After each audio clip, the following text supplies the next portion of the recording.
ऍडमिटचं extension घेतलं तरी सुद्धा तिथं क्लिक कर घेतलं पॉपअप येतोच ऍडमिट हे परत फोटो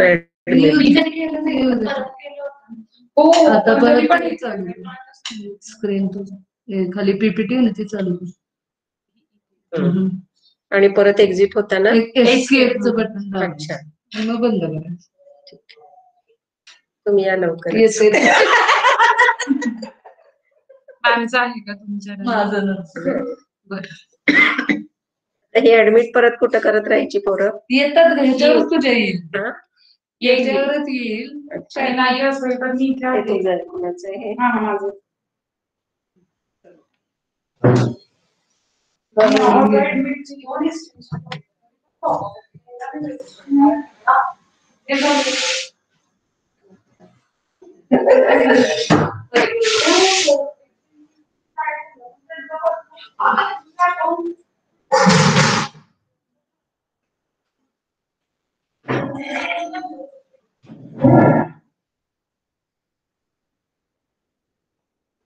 हॅलो, करूयात सुरू? हॅलो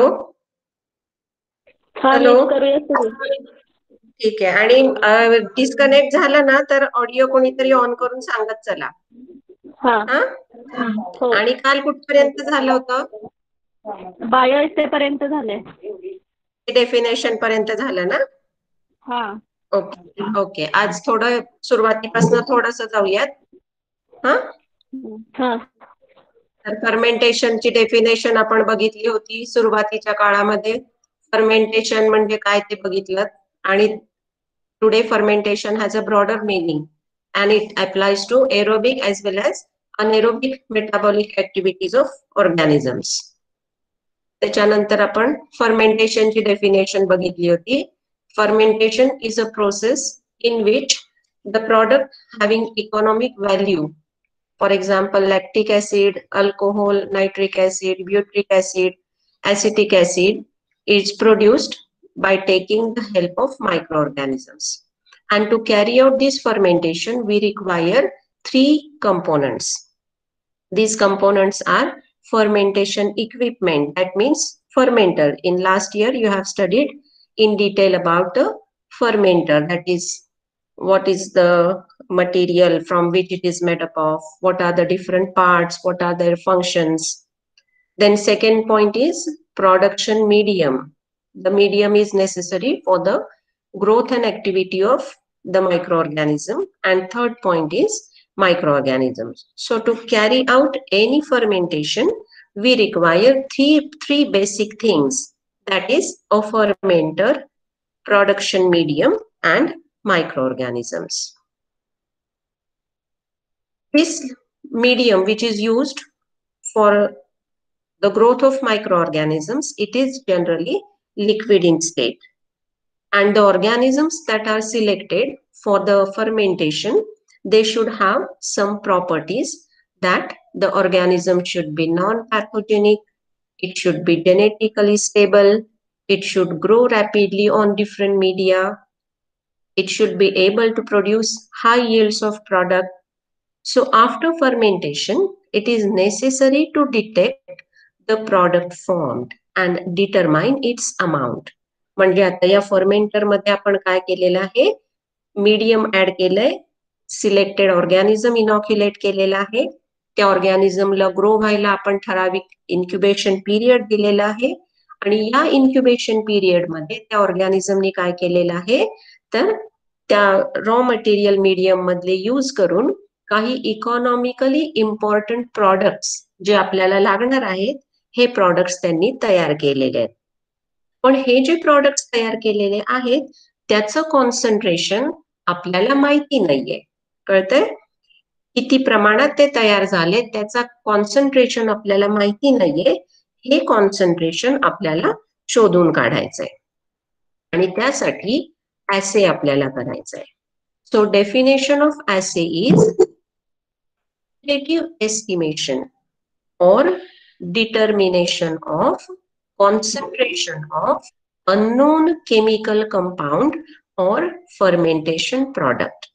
हे जे फर्मेंटेशन प्रॉडक्ट आता तयार झालेलं आहे त्या फर्मेंटेशन प्रॉडक्टचं किंवा केमिकल कंपाऊंडचं कॉन्सन्ट्रेशन किती आहे हे आपल्याला माहिती नाहीये. ते कॉन्सन्ट्रेशन आपल्याला शोधून काढायचंय आणि शोधून काढण्याची यासाठी जी काही आपण प्रोसेस करणार आहोत त्या प्रोसेसला काय म्हणायचंय? assay. So definition of assay is the quantitative estimation or determination of concentration of unknown chemical compound or fermentation product. या फर्मेंटेशन प्रॉडक्टचं आपल्याला काय शोधायचंय? आता कॉन्सन्ट्रेशन शोधायचंय. आपण मायक्रोबायोलॉजीचे स्टुडंट आहोत, त्यामुळं हे जे कॉन्सन्ट्रेशन आपण शोधणार आहोत त्यासाठी आपण कोणाची मदत घेणार आहोत? तर या मायक्रो ऑर्गॅनिझमशी. So next our definition is bioassay. Bioassay may be defined as the determination of concentration of unknown chemical compound or fermentation product by observing its effect on microorganisms. Assay म्हणजे काय? तर जे काही फर्मेंटेशन प्रॉडक्ट तयार झालेलं आहे त्याचं concentration find out करायचं, या प्रोसेसला म्हणायचं assay. आता या ऍसेच्या अगोदर आपण शब्द कुठला लावलेला आहे? बायो ऍसे. म्हणजे काय? तर हे कॉन्सन्ट्रेशन आपण शोधून काढणार आहोत अननोन केमिकल कंपाऊंडचं किंवा फर्मेंटेशन प्रॉडक्टचं. त्याच्यासाठी आपण कोणाची मदत घेणार आहोत? तर मायक्रो ऑर्गॅनिझमशी. So definition of bioassay is the determination of concentration of unknown chemical compound or fermentation product by observing its effect on microorganisms. Microorganisms ची मदत घेऊन हे जे केमिकल कंपाऊंड किंवा फर्मेंटेशन प्रॉडक्ट तयार झालेलं आहे त्याचं कॉन्सन्ट्रेशन आपण आता काय करणार आहोत? शोधून काढणार आहोत. Now this compound, chemical compound or fermentation product may inhibit or stimulate the growth of microorganisms. आता हे जे काही केमिकल प्रॉडक्ट तयार झालंय फर्मेंटेशन ऑर्गॅनिझम्सनी करून, जे काही प्रॉडक्ट तयार झालेलं आहे या प्रॉडक्टमुळे आपला जो टेस्ट मायक्रो ऑर्गॅनिझम आहे, टेस्ट मायक्रोब आहे, त्याची ग्रोथ काय होणार आहे? आयदर इनहिबिट होणार आहे. कुणाच्या बाबतीत इनहिबिट होईल? जर का तो फर्मेंटेशन प्रॉडक्ट एखादा ऍसिड असेल किंवा अँटीबायोटिक असेल तर टेस्ट ऑर्गॅनिझमची ग्रोथ काय होणार? इनहिबिट होणार. Or the growth of test organism is stimulated by the test compound. हे जे फर्मेंटेशन प्रॉडक्ट आहे ते जर का एखादं ग्रोथ फॅक्टर असेल, एखादं विटॅमिन असेल, एखादा अमायनो ऍसिड असेल तर आपल्या टेस्टचं ऑर्गॅनिझम आहे ज्याच्यावर आपण इफेक्ट बघणार आहोत त्याची ग्रोथ काय होणार आहे? स्टिम्युलेट होणार आहे. समजते? Bioassay means determination of concentration of unknown chemical compound or fermentation product by observing its effect on microorganisms, and the compound to be assayed may inhibit or stimulate the growth of microorganisms. या chemical compound मुळे किंवा fermentation product मुळे आपला जो taste organism आहे त्याची growth काय होणार आहे? आयदर इनहिबिट होईल किंवा स्टिम्युलेट होईल. आता या बायोएसे साठी आपल्याला काही टेस्ट मायक्रो ऑर्गॅनिझम्स लागणार आहेत. The organisms are used for every bioassay and these microorganisms which are required for bioassay, they are either isolated from nature or they are artificially mutated to use them in specific assay. या bioassay साठी आपल्याला काय लागणार आहे? Microbes लागणार आहेत. आणि हे मायक्रो ऑर्गॅनिझम्स आपण कुठून आयसोलेट करणार आहोत? तर नेचर मधून किंवा आर्टिफिशियल त्यांच्यामध्ये म्युटेशन घडवून आणून हे ऑर्गॅनिझम्स आपण यूज करणार आहोत. आता हा जो टेस्ट ऑर्गॅनिझम आपण सिलेक्ट केलेला आहे बायो एसे साठी. बायो एसे साठी म्हणजे कशासाठी? तर एक फर्मेंटेशन करून आपल्याकडे अननोन केमिकल कंपाऊंड किंवा फर्मेंटेशन प्रॉडक्ट आलेला आहे, त्याचं कॉन्सन्ट्रेशन आपल्याला शोधायचंय आणि त्यासाठी आपण एक ऑर्गॅनिझम सिलेक्ट केला. हा ऑर्गॅनिझम सिलेक्ट केलेला जो आहे त्याच्याकडे काही कॅरेक्टरिस्टिक्स असल्या पाहिजे. कोणकोणत्या कॅरेक्टरिस्टिक्स असल्या पाहिजेत बघा. This test organism should be genetically stable so that undesirable changes in response to the test compound do not occur. म्हणजे काय? तर हा जो टेस्ट ऑर्गॅनिझम आपण सिलेक्ट केलेला आहे तो कसा हवाय? जेनेटिकली स्टेबल हवाय. त्याच्यामध्ये सारखी कुठली तरी म्युटेशन्स व्हायला नकोय. त्याचं जेनेटिक मेकअप कसा हवाय? स्टेबल हवाय. Organism should be genetically stable. दुसरी त्याची रिक्वायरमेंट काय आहे? It should grow rapidly and quickly on simple media. साध्या नॉर्मल ज्या इझिली अवेलेबल मीडिया आहेत त्याच्यावरती हा टेस्ट ऑर्गॅनिझम काय व्हायला पाहिजे? इझिली ग्रो व्हायला पाहिजे. काही स्पेशल त्याची रिक्वायरमेंट नकोय की जेणेकरून आपल्याला ते फिजिबल होणार नाही, फार काही त्याला ग्रोथ साठी लागतंय अवघड कंपोनंट्स, असं काही नकोय. साध्या मीडियमवर त्याची ग्रोथ यायला आपल्याला हवी आहे. तिसरी रिक्वायरमेंट आहे the organism should be non pathogenic. आपण ऍसे साठी जो ऑर्गॅनिझम घेणार आहोत it should be non pathogenic. If the organism is pathogenic what will happen? It will produce disease in us or which are going to handle this bioassay. So the first main requirement is the organism should be non-pathogenic. Next one is the organism should be aerobic or facultatively aerobic, because anaerobic assays are difficult to perform and they require special equipment. आपला जो taste organism आहे तो कसा हवाय? Aerobic हवाय either किंवा फॅकल्टेटिव्ह हवाय. जर तो ऑर्गॅनिझम अनएरोबिक असेल तर त्याच्यासाठी आपल्याला काय लागणार आहे?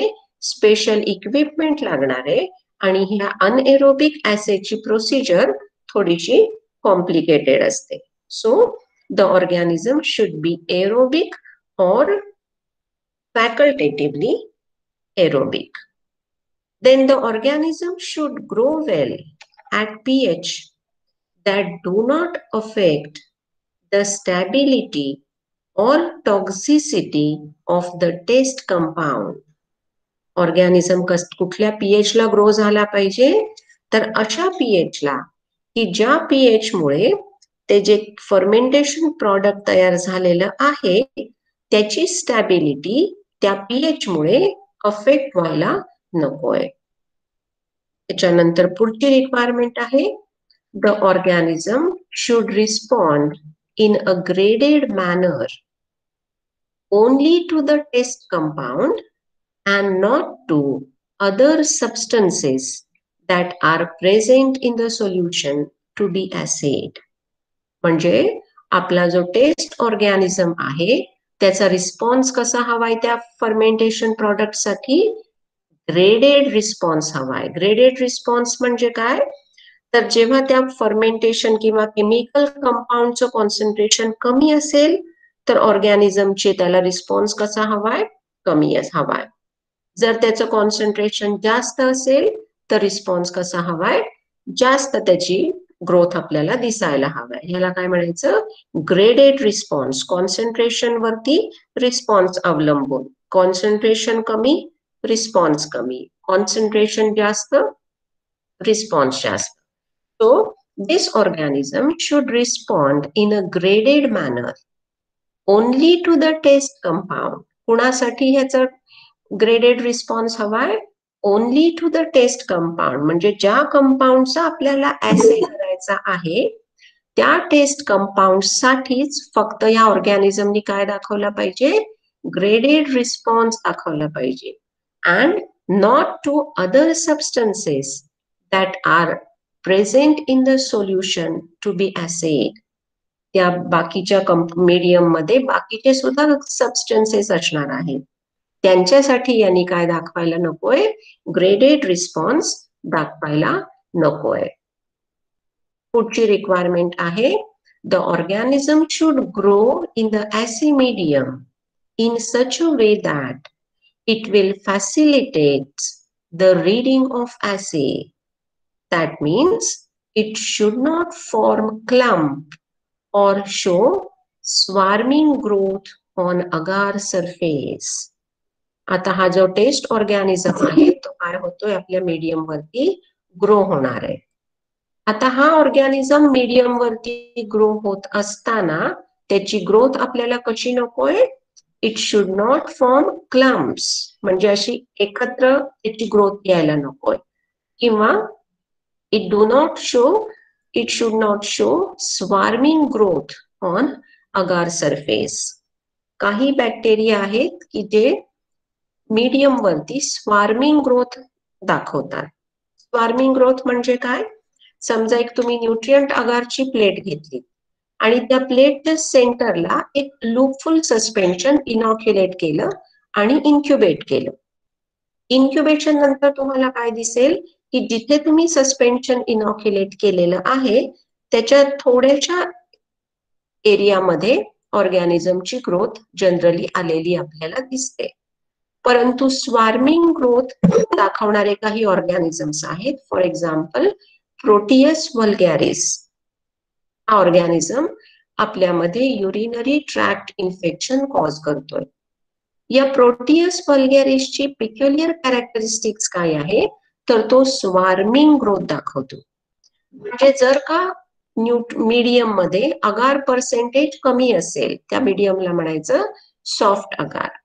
या कमी पर्सेंटेज असलेल्या मीडियम मध्ये जर आपण हा प्रोटियस ऑर्गॅनिझम इनॉक्युलेट केला तर त्याची ग्रोथ त्या इनॉक्युलेटेड एरिया पुरतीच रेस्ट्रिक्टेड न राहता पूर्ण प्लेट भरून त्या ऑर्गॅनिझमची ग्रोथ आलेली आपल्याला दिसते. याला काय म्हणायचं, स्वार्मिंग ग्रोथ. त्यामुळं आपण जो ऑर्गॅनिझम बायो ॲसे साठी सिलेक्ट केलेला आहे त्या ऑर्गॅनिझमची ग्रोथ कशी नकोय आपल्याला, it should not be in the form of clumps or it should not show swarming growth on agar surface. ऑर्गॅनिझमची ग्रोथ कशी हवी आहे, मीडियम मध्ये युनिफॉर्म पाहिजे. त्यामुळं बायो ॲसे साठी आपण एक टेस्ट ऑर्गॅनिझम सिलेक्ट केलेला आहे आणि त्या टेस्ट ऑर्गॅनिझमच्या कॅरेक्टरिस्टिक्स आपण बघितल्या. द ऑर्गॅनिझम शुड, हा बोल ना, बोल ना. त्यांना ऍड करा ना, ते कॉल येतात, ते बोलतात जॉईनच होत नाही आहे. होतोय ना, इथे मला आवाज येतोय ना. बर बघते, एक मिनिट बघ, एक मिनिट, एकच मिनिट.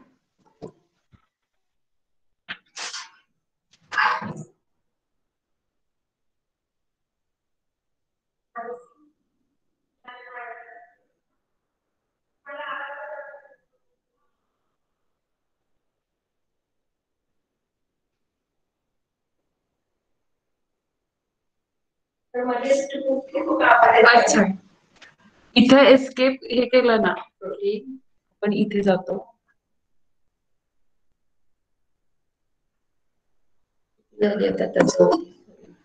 किती थांबलेले असतील जवळजवळ आता 34 झाले. इथे पीपीटी असेल ना, आता पीपीटी आहे. पीपीटी आपण मिनिमाइज आहे ना, मॅक्सिमाइज नाही, थांब आधी ऍडमिट करून घेऊ एक 5 मिनिटं वाटते. चालेल, करते मी आता आणि मग परत ती पीपीटी करते. इथे फक्त पीपीटी ओपन करून स्लाइड शो बनायचा आणि जर चुकून 10-15 मिनिटांनी परत कोणी ऍडमिट व्हायचं असेल आवाजाला, मी तुम्हाला सांगते ही पीपीटी मॅक्सिमाइज केली, आपण स्लाइड शो केला. ही स्क्रीन. हा. तिथून एक्झिट व्हायचं तर एस्केप एस्केप करायचं. आणि डायरेक्ट फक्त ह्याच्यावर गुगल मीट लगेच मग दिसतं तुम्हाला.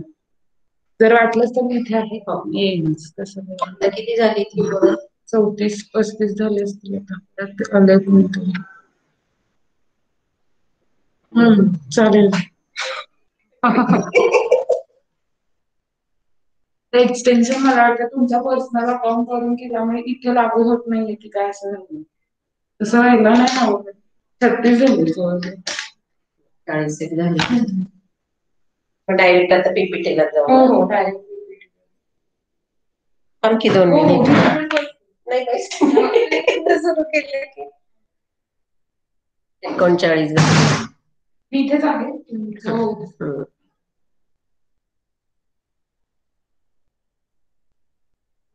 एक 2 मिनिटं थांबूयात. ही मुलं जॉईन होत आहेत.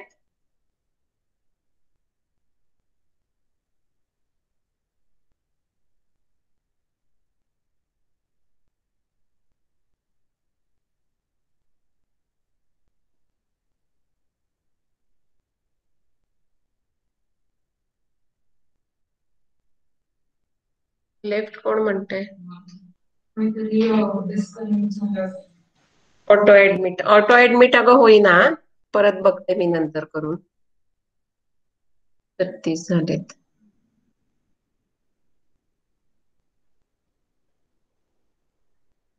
चॅट बॉक्स कुठं बघायचा?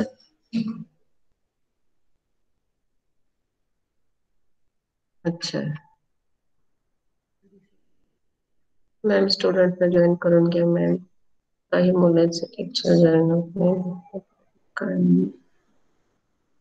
होईना ना ऍडमिट बाई.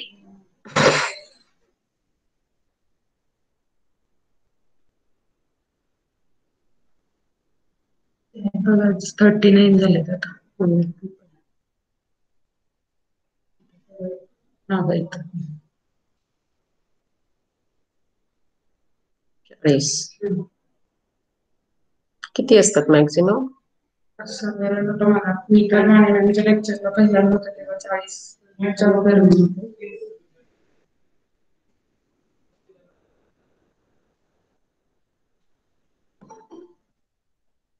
झालं का? झाले 40 नाही.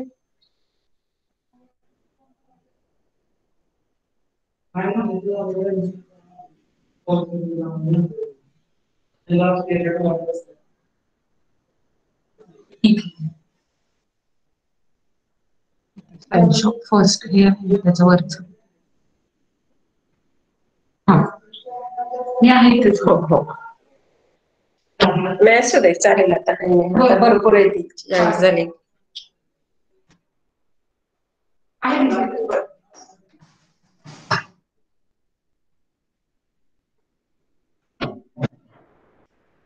So the test organism येते ऐकायला ना? Hello hello. हा मिस येते ऐकायला. Okay. The test organism selected should have certain characters. It should be genetically stable. It should grow rapidly and quickly on simple media. It should be non-pathogenic, should be aerobic or facultative aerobic.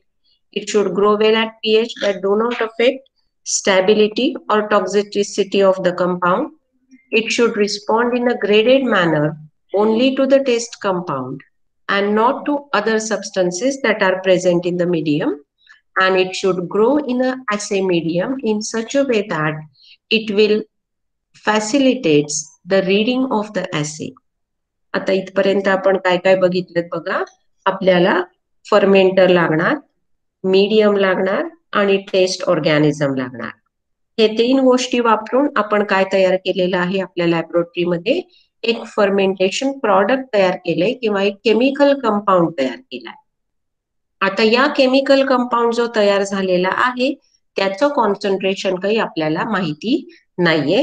ते concentration आपल्याला शोधून काढायचंय आणि हे शोधून काढण्यासाठी आपण कोणाची मदत घेणार आहोत? तर मायक्रो ऑर्गॅनिझमशी. म्हणजेच आपण काय करणार आहोत? बायो ॲसे करणार आहोत. नाव there are 4 types of bioassays. Microbiological assays are of 4 types. diffusion assay, turbidometric assay, metabolic response assay and enzymatic assay. एवढे 4 प्रकारचे assay आपल्याला इथे शिकायचे आहेत. आपल्याला काय करायचंय, अननोन केमिकल कंपाऊंडचं कॉन्सन्ट्रेशन शोधून काढायचंय. त्यासाठी 4 प्रकारचे assay आपण करणार आहोत. आता यातले एक एक assay आपण वन बाय वन बघणार आहोत. So diffusion assays are carried out on solid medium, usually on agar medium. सगळ्यात पहिला assayचा टाइप कुठला आहे, तर डिफ्युजन assay. आणि या डिफ्युजन assay साठी आपल्याला काय लागणार आहे, सॉलिड मीडियम लागणार आहे. तुम्हाला मल्टिपल चॉईसला प्रश्न येऊ शकतो की the medium used for diffusion assay is dash. कुठलं मीडियम लागणार डिफ्युजन assay साठी, तर सॉलिड मीडियम लागणार. आता हे मीडियम कसं हवंय, this medium should be suitable for the growth of the test organism. Then the compound to be assayed is allowed to diffuse through the medium in a radial fashion from a paper disc, cylinder or a well. आता diffusion assay तयार करण्यासाठी आपली basic requirement काय आहे, तर solid medium लागणार आहे. या सॉलिड मीडियम वर आपण काय केलेलं आहे, तर आपला टेस्ट ऑर्गॅनिझम आहे तो ग्रो केलेला आहे. त्याच्यानंतर आपण या सॉलिड मीडियम मध्ये वेल्स पाडलेले आहेत. तुम्ही गेल्या वर्षी अँटीबायोटिकचा इफेक्ट बघितला होता, बरोबर. त्यासाठी तुम्ही न्यूट्रिएंट अगारची प्लेट घेतली होती. त्या प्लेटवरती तुम्ही टेस्ट कल्चर स्प्रेड केलं होतं आणि त्या प्लेटवरती बोरर घेऊन स्टराईल करून त्या बोररला 3 वेल्स किंवा 2 वेल्स पाडल्या होत्या. आठवतायत का बोररचं यूज. तर अशा पद्धतीनेच आपल्याला काय करायचंय, सॉलिड मीडियम घ्यायचंय, टेस्ट ऑर्गॅनिझम त्याच्यावरती इनॉक्युलेट करायचंय आणि त्या प्लेटवरती आपण वेल्स पाडणार आहोत. किंवा आपण काय करणार आहोत, पेपर डिस्क घेणार आहोत.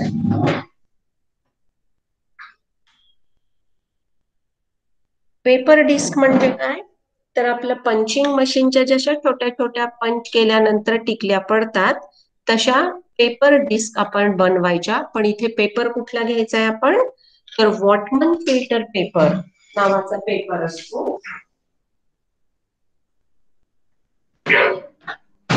हा वॉटमन फिल्टर पेपर घेऊन त्याच्या छोट्या छोट्या डिस्क पाडायच्या.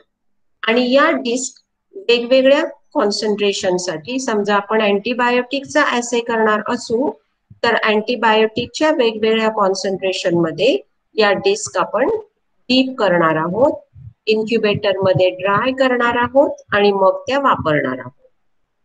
किंवा आपण काय घेऊ शकतो, तर सिलेंडर छोटे छोटे असतात, ते सिलेंडर स्टराईल करून घेऊ शकतो. आता हे केल्यानंतर त्या वेल मध्ये आपण काय टाकणार, वेगवेगळी डायल्युशन टाकणार की जी आपल्याला माहिती आहे, स्टँडर्ड डायल्युशन. समजा आपण अँटीबायोटिकचा assay करणार असू तर समजा पेनिसिलिनचा assay असेल तर पेनिसिलिनची व्हाईल मिळते मेडिकल शॉप मध्ये. त्या बॉटल वरती त्या पेनिसिलिनचं कॉन्सन्ट्रेशन लिहिलेलं असतं. फॉर एक्झाम्पल ते कॉन्सन्ट्रेशन असेल 5 लाख युनिट्स पर ml. म्हणजे एका युनिट मध्ये पेनिसिलिनचं कॉन्सन्ट्रेशन किती आहे, तर 5 लाख युनिट्स. या 5 लाख युनिट पासून आपण त्या पेनिसिलिनची स्टँडर्ड डायल्युशन्स बनवणार आहोत. किती डायल्युशन्स, तर 10 युनिट्स पर ml, 20 युनिट्स पर ml, 30 युनिट्स पर ml. अशी साधारण 5 ते 6 डायल्युशन्स तयार करून घ्यायची. आणि ही डायल्युशन्स एका प्लेट मध्ये तुम्ही 3 वेल्स पाडायच्या आणि त्या प्रत्येक वेल मध्ये ठराविक अमाऊंटचं ते अँटीबायोटिकचं डायल्युशन आहे ते ऍड करायचंय. ऍड केल्यानंतर ही प्लेट जी आहे आपली ती ठेवायची इन्क्युबेशनसाठी. इन्क्युबेटरला ठेवल्यानंतर काय होणार आहे, आपला जो टेस्ट ऑर्गॅनिझम आहे त्याची ग्रोथ व्हायला सुरू होणार आहे. पण साइड बाय साइड काय होणार की त्या वेल मध्ये आपण जे अँटीबायोटिक ऍड केलेलं आहे ते अँटीबायोटिक आपल्या सॉलिड मीडियम मध्ये डिफ्यूज व्हायला पण सुरुवात होणार आहे. त्यामुळे या मीडियमला, या मेथडला नाव काय दिलंय आपण? डिफ्युजन ऍसे. हे अँटीबायोटिक मीडियम मध्ये डिफ्यूज होणार. जिथपर्यंत ते डिफ्यूज होईल तेवढ्या एरियामधली ऑर्गॅनिझमची ग्रोथ काय होणार आहे? अँटीबायोटिकमुळे इनहिबिट होणार आहे. जिथपर्यंत अँटीबायोटिक पोचलेलं नाहीये तिथे ऑर्गॅनिझमची नॉर्मल ग्रोथ आलेली आपल्याला दिसेल. या अँटीबायोटिकच्या ऐवजी जर आपण विटॅमिन सोल्युशन, जर आपलं फर्मेंटेशन करून विटॅमिन एखादं तयार केलं असेल, त्याचं कॉन्सन्ट्रेशन आपल्याला शोधून काढायचंय, तर स्टँडर्ड विटॅमिनचं एक सोल्युशन घ्यायचं, विटॅमिन B12. त्याच्या बॉटलवर लिहिलेलं असतं 100 मायक्रोग्रॅम्स पर ml. त्याची सिरियल डायल्युशन्स करायची आणि ती डायल्युशन्स या वेलमध्ये ऍड करायची आणि इन्क्युबेट करायची. इन्क्युबेशन पिरियड मध्ये काय होणार? विटॅमिन असेल ते मीडियम मध्ये हळूहळू डिफ्यूज होईल. आता इथे आपण विटॅमिन ऍड केलेलं आहे, त्यामुळे ऑर्गॅनिझमची ग्रोथ इनिबिट होणार की स्टिम्युलेट होणार? तर स्टिम्युलेट होणार. विटॅमिन त्याच्या ग्रोथसाठी इसेन्शियल आहे. त्यामुळं विटॅमिन ऍसेसाठी ऑर्गॅनिझमची ग्रोथ काय केली जाणार आहे?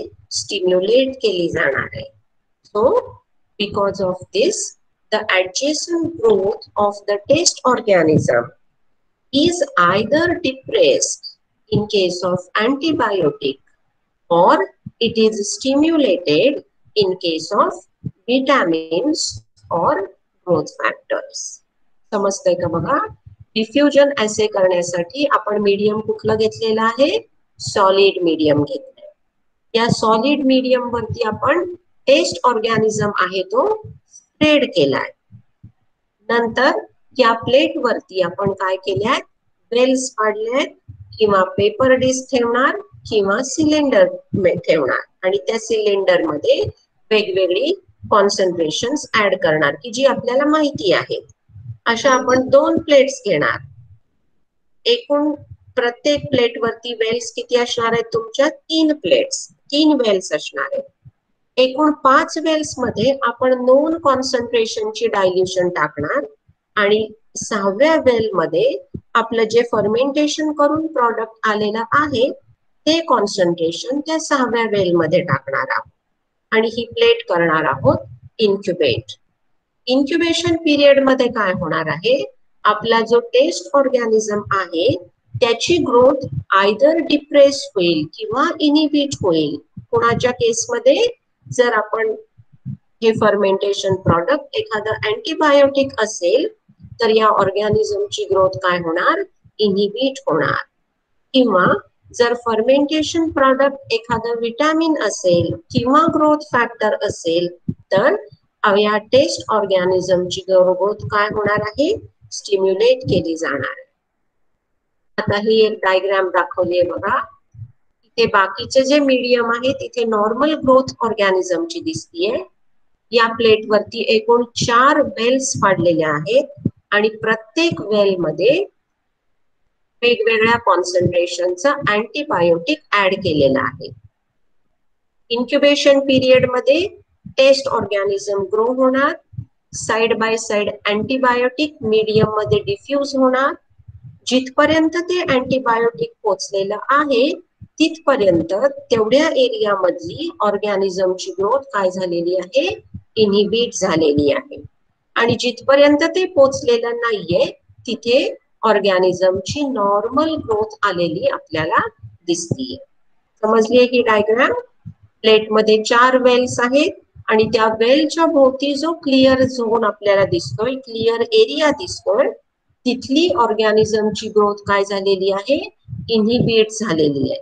आणि बाकीच्या प्लेट मध्ये मात्र आपल्याला नॉर्मल ग्रोथ आलेली दिसतीये. ही दुसरी डायग्राम आहे ती विटॅमिन ऍसेची आहे. अँटीबायोटिक मुळे ऑर्गॅनिझमची ग्रोथ काय दिसली आपल्याला? इनहिबिट झालेली दिसली. परंतु विटॅमिन ऍसे असेल ग्रोथ फॅक्टरचा ऍसे असेल किंवा फर्मेंटेशन कडून जे आपण प्रॉडक्ट बनवलेलं आहे ते जर व्हिटॅमिन असेल किंवा ग्रोथ फॅक्टर असेल तर टेस्ट ऑर्गॅनिझमची ग्रोथ इथे काय झालेली दिसते आपल्याला, स्टिम्युलेट झालेली दिसतीये. हे डायग्राम मध्ये 1 आणि 2 असं जिथे लिहिलेलं आहे तिथे झोन दिसत आहेत बघा, 2. ग्रोथ काय झालीये, ऑर्गॅनिझमची स्टिम्युलेट झालीये व्हिटॅमिनमुळे. किंवा बी डायग्राम मध्ये परत 1 आणि 2 लाच स्टिम्युलेशनचे झोन दिसत आहेत. सी आणि डी मध्ये सुद्धाच परत 1 आणि 2 साठी स्टिम्युलेशनचे झोन दिसत आहेत.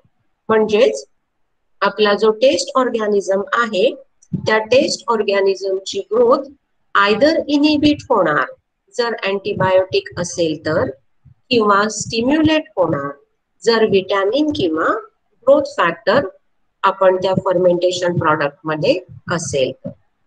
आता अशी प्लेट आपल्याला दुसऱ्या दिवशी मिळाल्यानंतर पुढचं आपलं काम काय आहे, the diameter of this zone will reflect the concentration of the compound being assayed.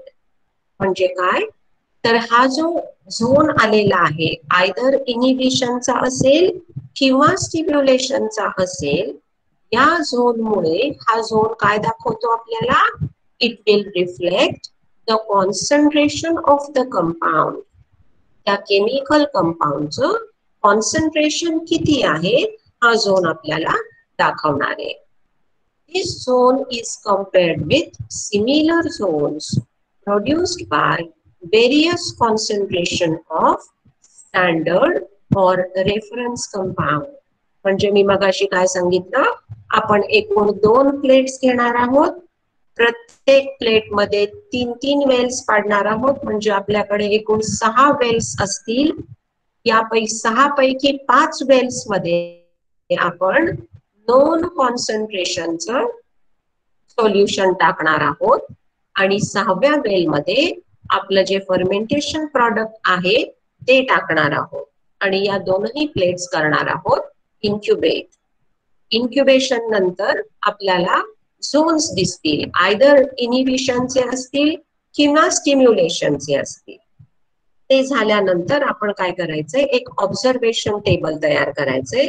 Concentration आपल्याला माहितीये, समजा 1 नंबरच्या वेलमध्ये किती कॉन्सन्ट्रेशनचं अँटीबायोटिक टाकलंय ते आणि त्याचा झोन किती आहे, असं एक आपलं ऑब्झर्वेशन टेबल तयार होईल. कॉन्सन्ट्रेशन आणि झोन ऑफ इनिबिशन म्हणजे एकूण आपल्याला 5 कॉन्सन्ट्रेशन्स मिळतील, त्याचे 5 इनिबिशनचे झोन्स मिळतील.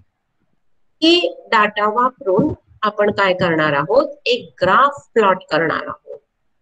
काय काय असेल त्या ग्राफ वरती, तर लॉग ऑफ कॉन्सन्ट्रेशन आणि झोन डायमीटर. झोन डायमीटर आणि लॉग ऑफ कॉन्सन्ट्रेशन वापरून आपण एक ग्राफ प्लॉट करणार. हा ग्राफ कसा असणार आहे आपला, it is a straight line passing through origin. असा आपल्याला ग्राफ मिळेल. त्या ग्राफ वरती, त्या स्ट्रेट लाईन वरती एकूण 5 पॉइंट्स असतील, या 5 नोन डायल्युशनचे. आता 6व्या वेल मध्ये जे काही अननोन आपण केमिकल कंपाऊंड टाकलंय, अननोन अँटीबायोटिक टाकलंय, त्याचं कॉन्सन्ट्रेशन आपल्याला माहिती नाहीये, परंतु त्याचा त्यांनी तयार केलेला जो इनिबिशनचा झोन आहे त्या इनिबिशन झोनचं डायमीटर आपल्याला माहिती आहे. मग आपण काय करणार, हा स्ट्रेट लाईन ग्राफ वापरणार, अननोनचा झोन डायमीटर किती आहे त्याच्यापासून परपेंडिक्युलर टाकणार आणि मग या कॉन्सन्ट्रेशन त्या अननोनचं किती आहे ते आपण शोधून काढणार आहोत. So the diameter of this zone will reflect the concentration of the compound being assayed. This zone is compared with similar zones produced by various concentration of standard or reference compound.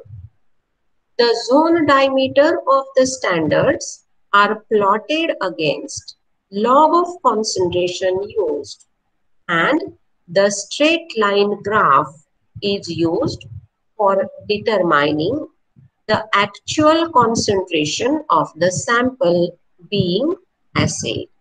ही झाली diffusion assay ची general procedure. Now, the diffusion assays are again of two types. Using cylinder method and using a paper display. पर्यंत समजलंय का बघा सगळ्यांना?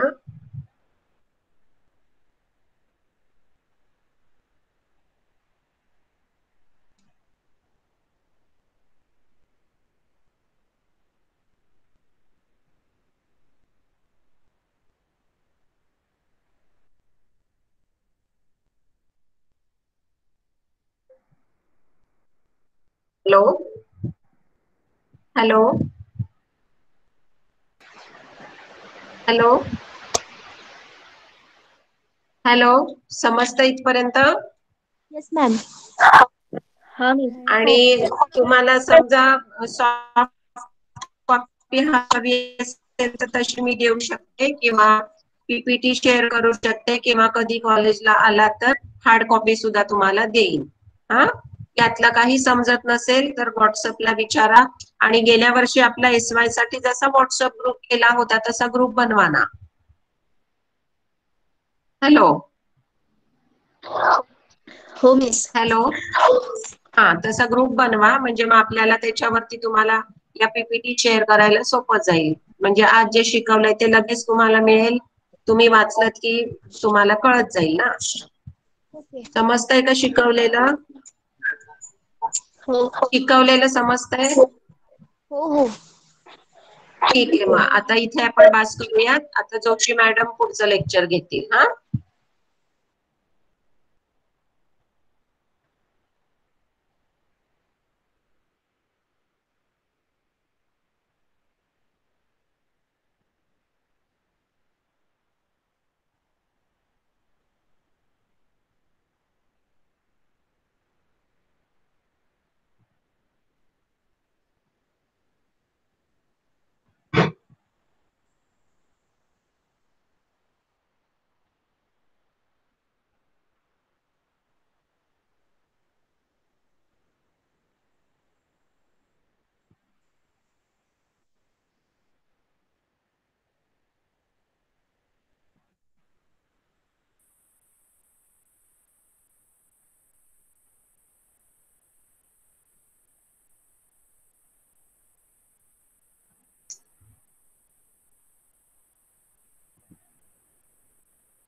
हा, admit काय होईस ना.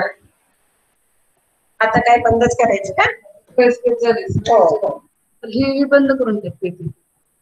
आणि पोरांशी जरा होते, मी सांगितलं त्यांना. ते दिसतील पोरं आता तुला किती आहेत परत ते. तुझं ते बंद केलंस तू नाही ना? तेच की जरा 2 मिनिटं. म्हटलं मी त्यांना ग्रुप एक बनवा. 40 होती, आता किती झाले? आता 34 झाले. पण ते ऑटो ऍडमिट होईना मग. ते एक्सटेन्शन केलं होतं. आता एक्झिटच का? आता इथे लाल एक येत आपण तू बाहेर पडायचं.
मागच्या रोगी त्या अशा त्यांना फक्त फिरायला तिथून मागून शाळा चालू आहे असं दाखवायचं. पोरी स्मार्ट आहेत सगळ्याच. ही फारच छोटी आहे त्या सगळ्या. ही तिची लहान बहीण त्याच्यामध्ये. होय का?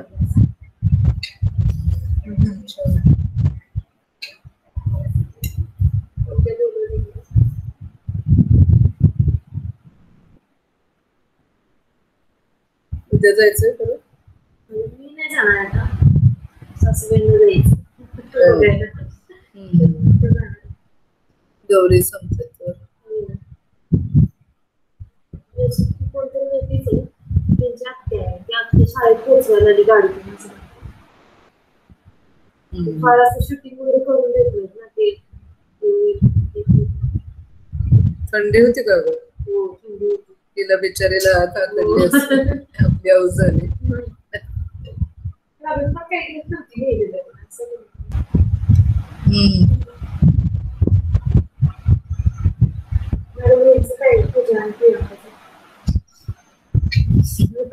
तू सांगितलं का मृदुलने? आणि कालच ते यादव सर म्हणत होते त्यावेळेला, म्हणजे जाता जाताच तो विषय चाललेला होता. 1 तारखेपासून द्या म्हणले त्याला तुमच्याकडे.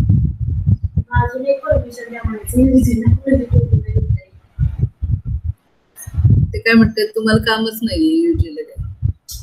आम्ही आठवड्यात एकच लेक्चर, दिवसात आमचं एखादं लेक्चर आहे ना, म्हणजे आठवड्याची 6 असले 20 व्हायला. आता आपण काय करूया, प्रॅक्टिकल चालू करूया. तुम्ही आता प्रॅक्टिकल करा चालू. ते म्हणाले तुमच्याकडे दाखवा. मी परत विचारणार पण नाही की तुमच्याकडे लोकांनी काम केलंय का नाही केलं, फक्त तुमच्यावर विश्वास ठेवणार. आता तुम्ही जर ह्याचं प्रॅक्टिकल करू, इथं बघायला लागलं माझं लेक्चर आहे, परत बोलूया नंतर. डोकं बघायला लागले. हॅलो हा, चला चालू करूया लेक्चर. मगाशी 40-42 आकडा होता, परत दरवेळेला दुसऱ्या लेक्चरला 28 पर्यंत खाली आलाय. आता माझ्याकडे तर ह्याचा पण रेकॉर्ड पण होणार आहे.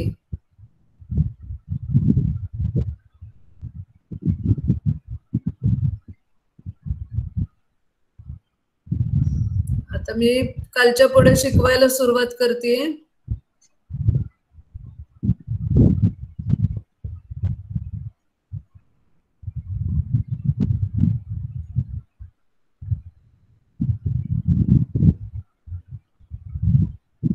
पण टिश्यू कल्चरचं cultivation of animal viruses in tissue culture हा पॉइंट चालू केलेला होता. तर त्याच्या पुढे मी आता शिकवायला सुरुवात करते तुम्हाला.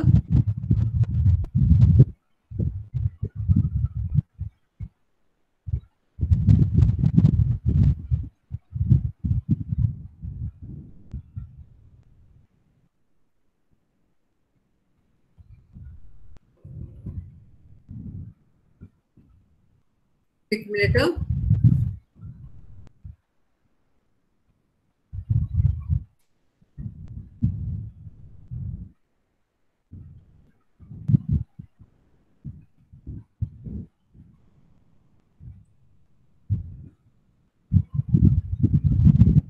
आपण process of cell line preparation in short थोडंसं रिवाइज करूया.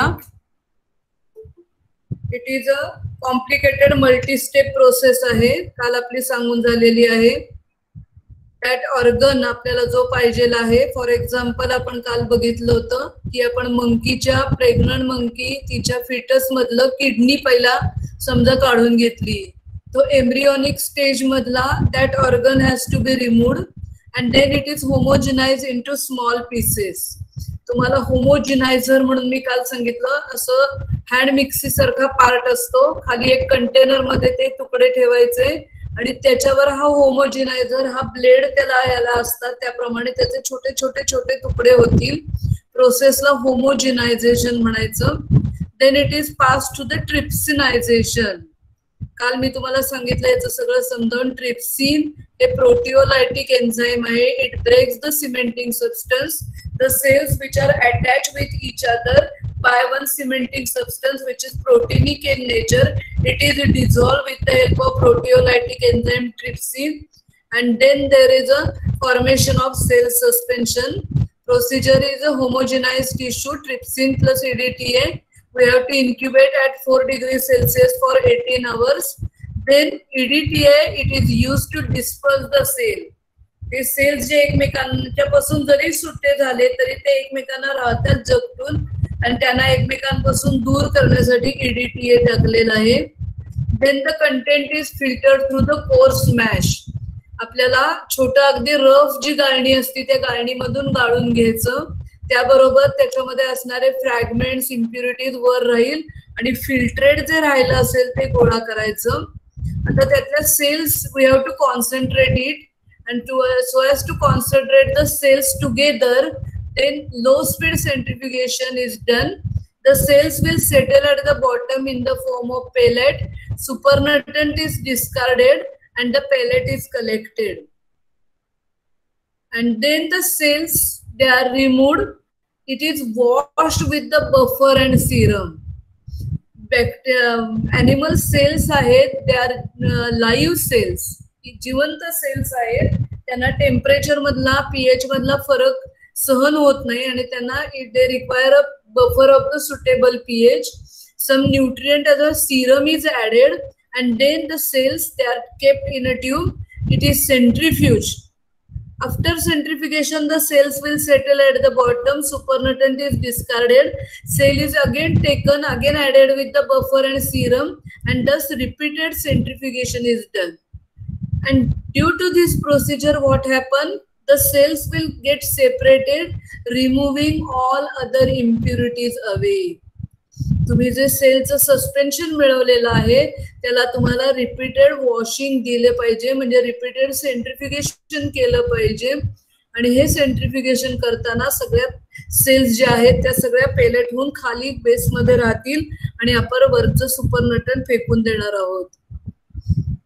देन the cells, आता ह्यापासून वाक्य नीट लक्षात घ्या. The cells, they are subjected to differential centrifugation. They are placed to differential centrifugation to separate the cells depending upon their densities.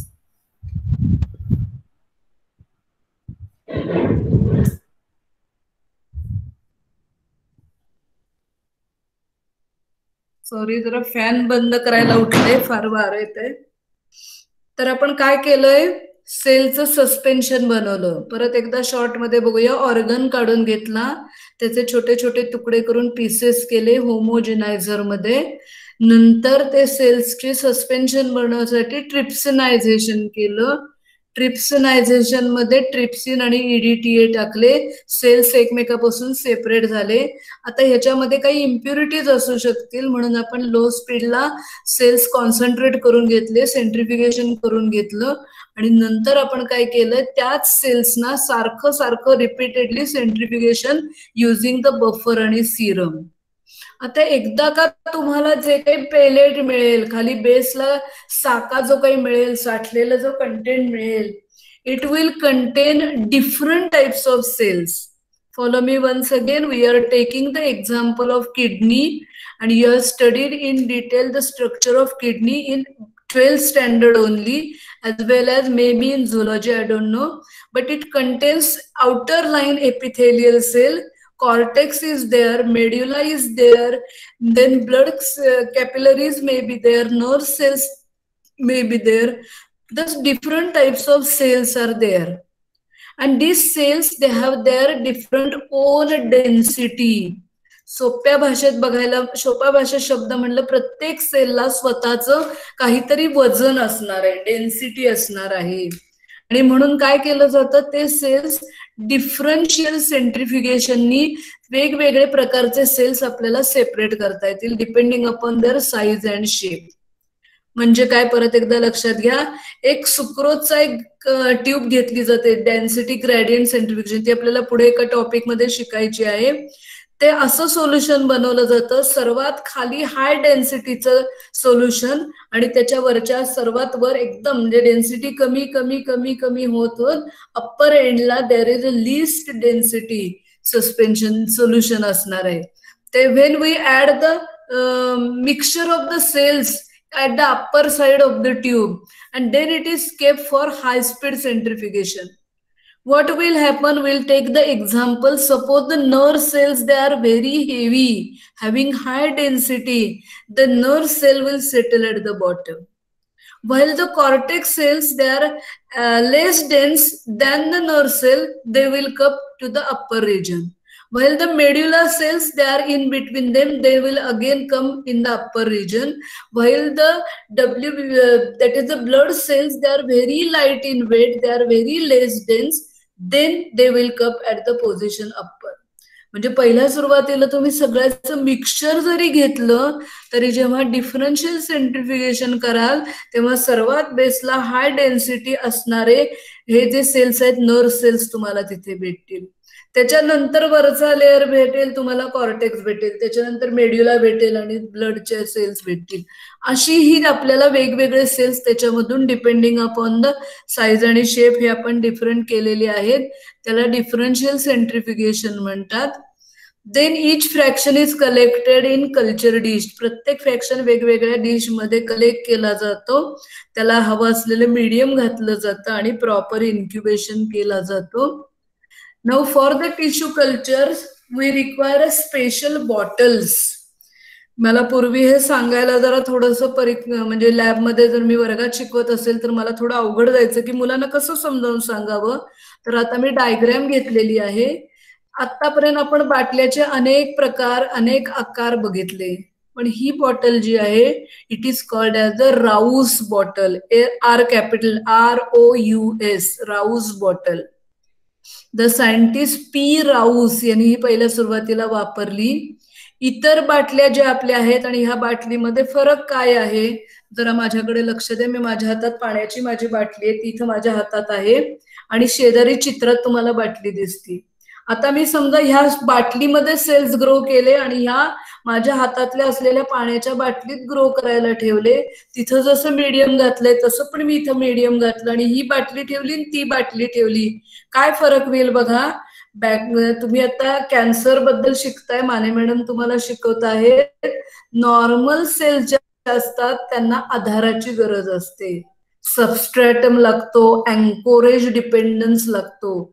त्यांना आधाराशिवाय जसे बॅक्टेरिया आहेत ट्यूब मध्ये मध्ये मीडियम मध्ये ट्यूब मध्ये फ्लास्क मध्ये ग्रो होऊ शकतात, तसं सेल्स ग्रो होऊ शकत नाहीत. त्यांना कणखर दणकट आधार लागतो, सबस्ट्रॅटम लागतं.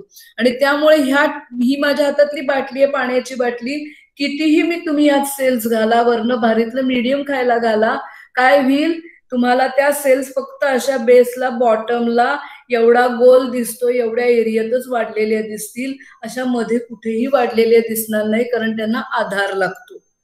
आता तीच तुम्हाला चित्रातली बाटली जर बघितली तर it has a large surface area.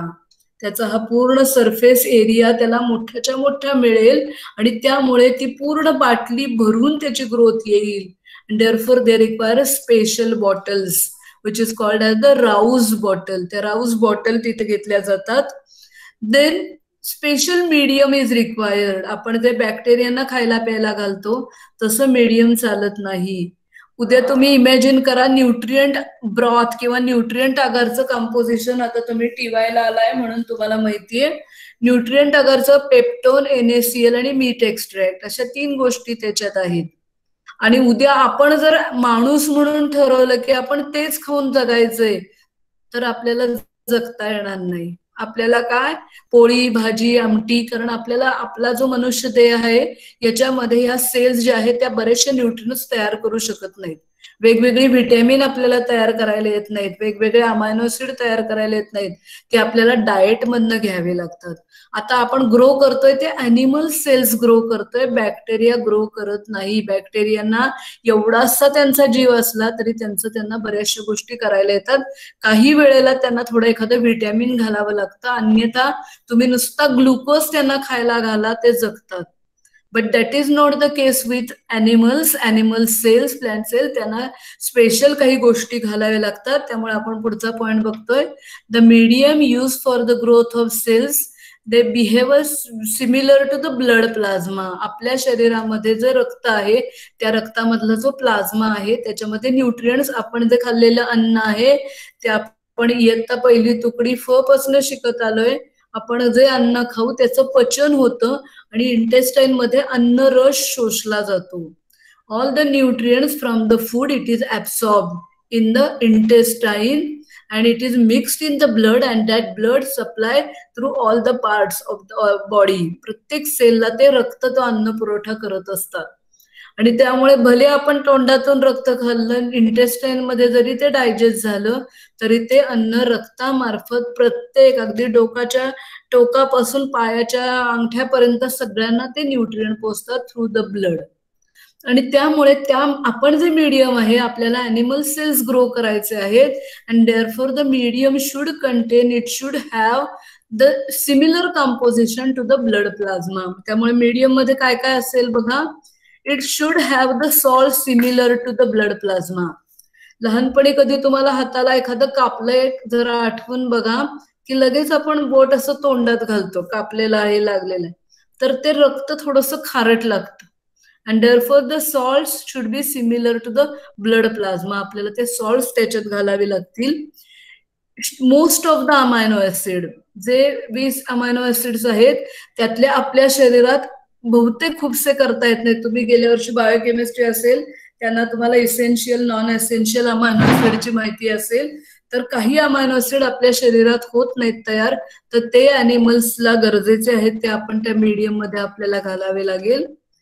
जसं आपण बॅक्टेरियाना ग्लुकोज नावाची कार्बन एनर्जी लागली तशी आपल्या अॅनिमल्सना पण लागणार आहे, त्यामुळे ते ग्लुकोज ऍज अ कार्बन आणि एनर्जी सोर्स वापरावा लागेल. व्हिटॅमिन तर मला कुणीतरी ऑडिओ ऑन करून सांगा, आपल्या शरीरात कुठलं व्हिटॅमिन तयार होतं? शरीरात कुठलं व्हिटॅमिन तयार होतं आपल्या? सगळे सोडून ऐकायला नाही आलं? Vitamin D. मला फक्त व्हिटॅमिन शब्द ऐकायला येतं, नाव येत नाहीये. Vitamin D. व्हिटॅमिन डी म्हणतेस का बी म्हणतेस? डी. डी. डी फॉर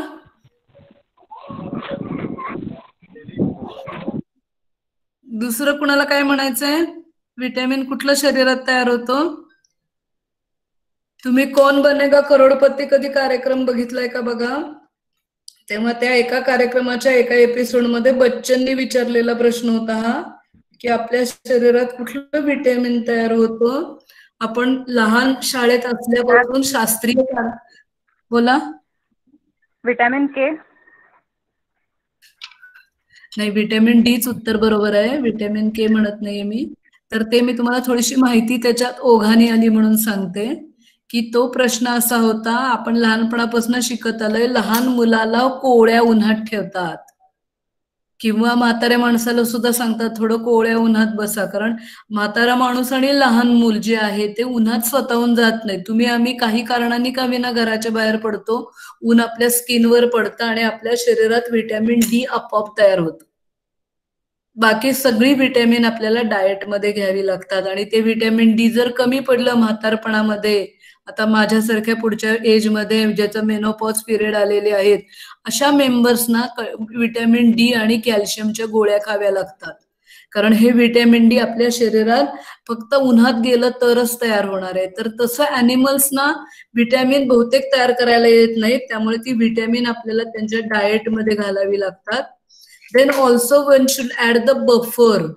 ते बफर कुठलं तर CO2 आणि सोडियम बायकार्बोनेट की जे आपल्या प्लाझ्मा मध्ये असतं. त्यामुळे आपण आता हा पॉइंट मी स्लाइड पुढे जाण्यापूर्वी परत एकदा इन शॉर्ट तुम्हाला रिवाइज करून सांगते. टिश्यू कल्चर कशा तयार करायच्या असं आपण शिकतोय सध्या. आपण काय केलं, कुठलाही अॅनिमलचा फिटल फॉर्म मधला कुठलाही ऑर्गन काढून घेतला, होमोजेनायझेशन केलं. आता मी फास्ट सांगणार आहे.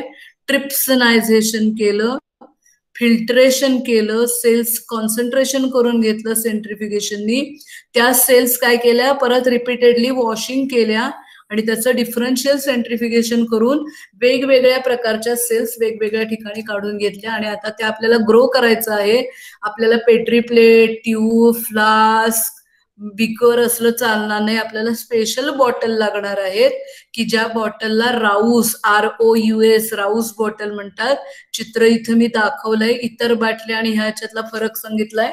त्याला सरफेस एरिया जास्त आहे. बॅक्टेरिया ॲनिमल सेल्स आधाराशिवाय जगू शकत नाहीत. जे तुम्ही आता ऑन्कोजेनेसिस मध्ये शिकलाय, नॉर्मल सेल आणि कॅन्सर सेल मधला फरक शिकलाय, तर त्यांना आधार लागतो आणि तो आधार देण्यासाठी त्यांना मोठा एरिया असलेल्या बॉटल आपण घेतल्यात.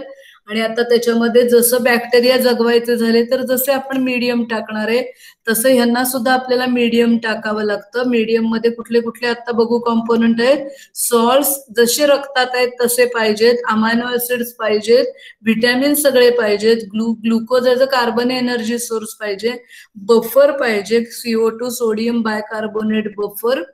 त्यानंतर थोडंसं ब्लड सिरम टाकावं लागतं. आता हा तुम्ही ऑन्कोजेनेसिस मध्ये शिकलेले आहात. 5% ब्लड सिरम असल्याशिवाय ॲनिमल सेल जगू शकत नाहीत.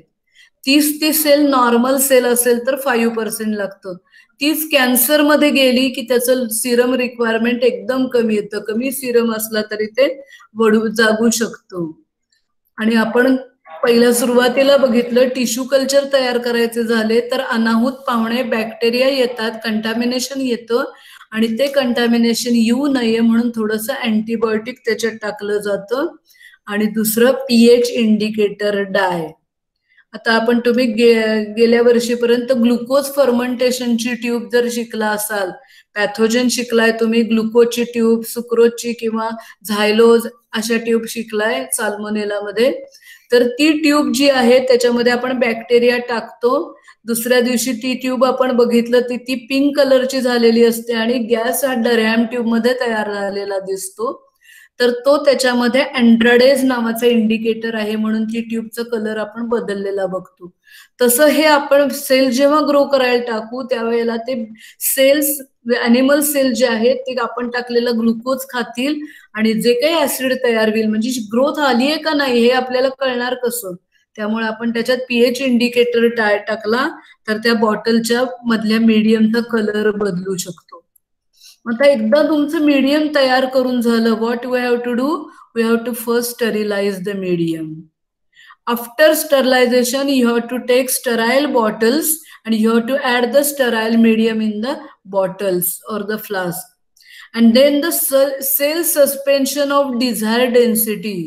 तुम्हाला ज्या डेन्सिटीचे सेल्स पाहिजेत म्हणजे आपण सेलचं सस्पेन्शन बनवतो. 1 लूपफुल घ्यायचं का 2 लूपफुल घालायची का 4 लूपफुल घालायची का अर्धी ट्यूब ओतायची हे आपल्याला त्या जजमेंटनी ठरवावं लागतं. तसं ह्या डिझायर्ड डेन्सिटीचं सस्पेन्शन त्या बॉटलमध्ये टाकायचं and the bottle is incubated at 36 degree Celsius. आणि त्यामुळे आता आपण त्या ट्यूब मध्ये मीडियम टाकलंय, सेल्स टाकलेत, त्याला उबदार टेम्परेचर दिलंय. ते सगळे सेल्स काय होतील, जगायला लागतील, वाढायला लागतील. 1च्या 2, 2च्या 4, 4च्या 8, 8च्या 16 असं करत करत सेल्सचा नंबर वाढेल. आणि तुम्ही ते ग्रो केल्या तर तुम्हाला ते स्टेशनरी कल्चर, तिथे सेल्सची पूर्ण अशी सरफेसला आलेली मोनोलेअरची ग्रोथ तुम्हाला दिसेल. You will get the stationary culture मध्ये.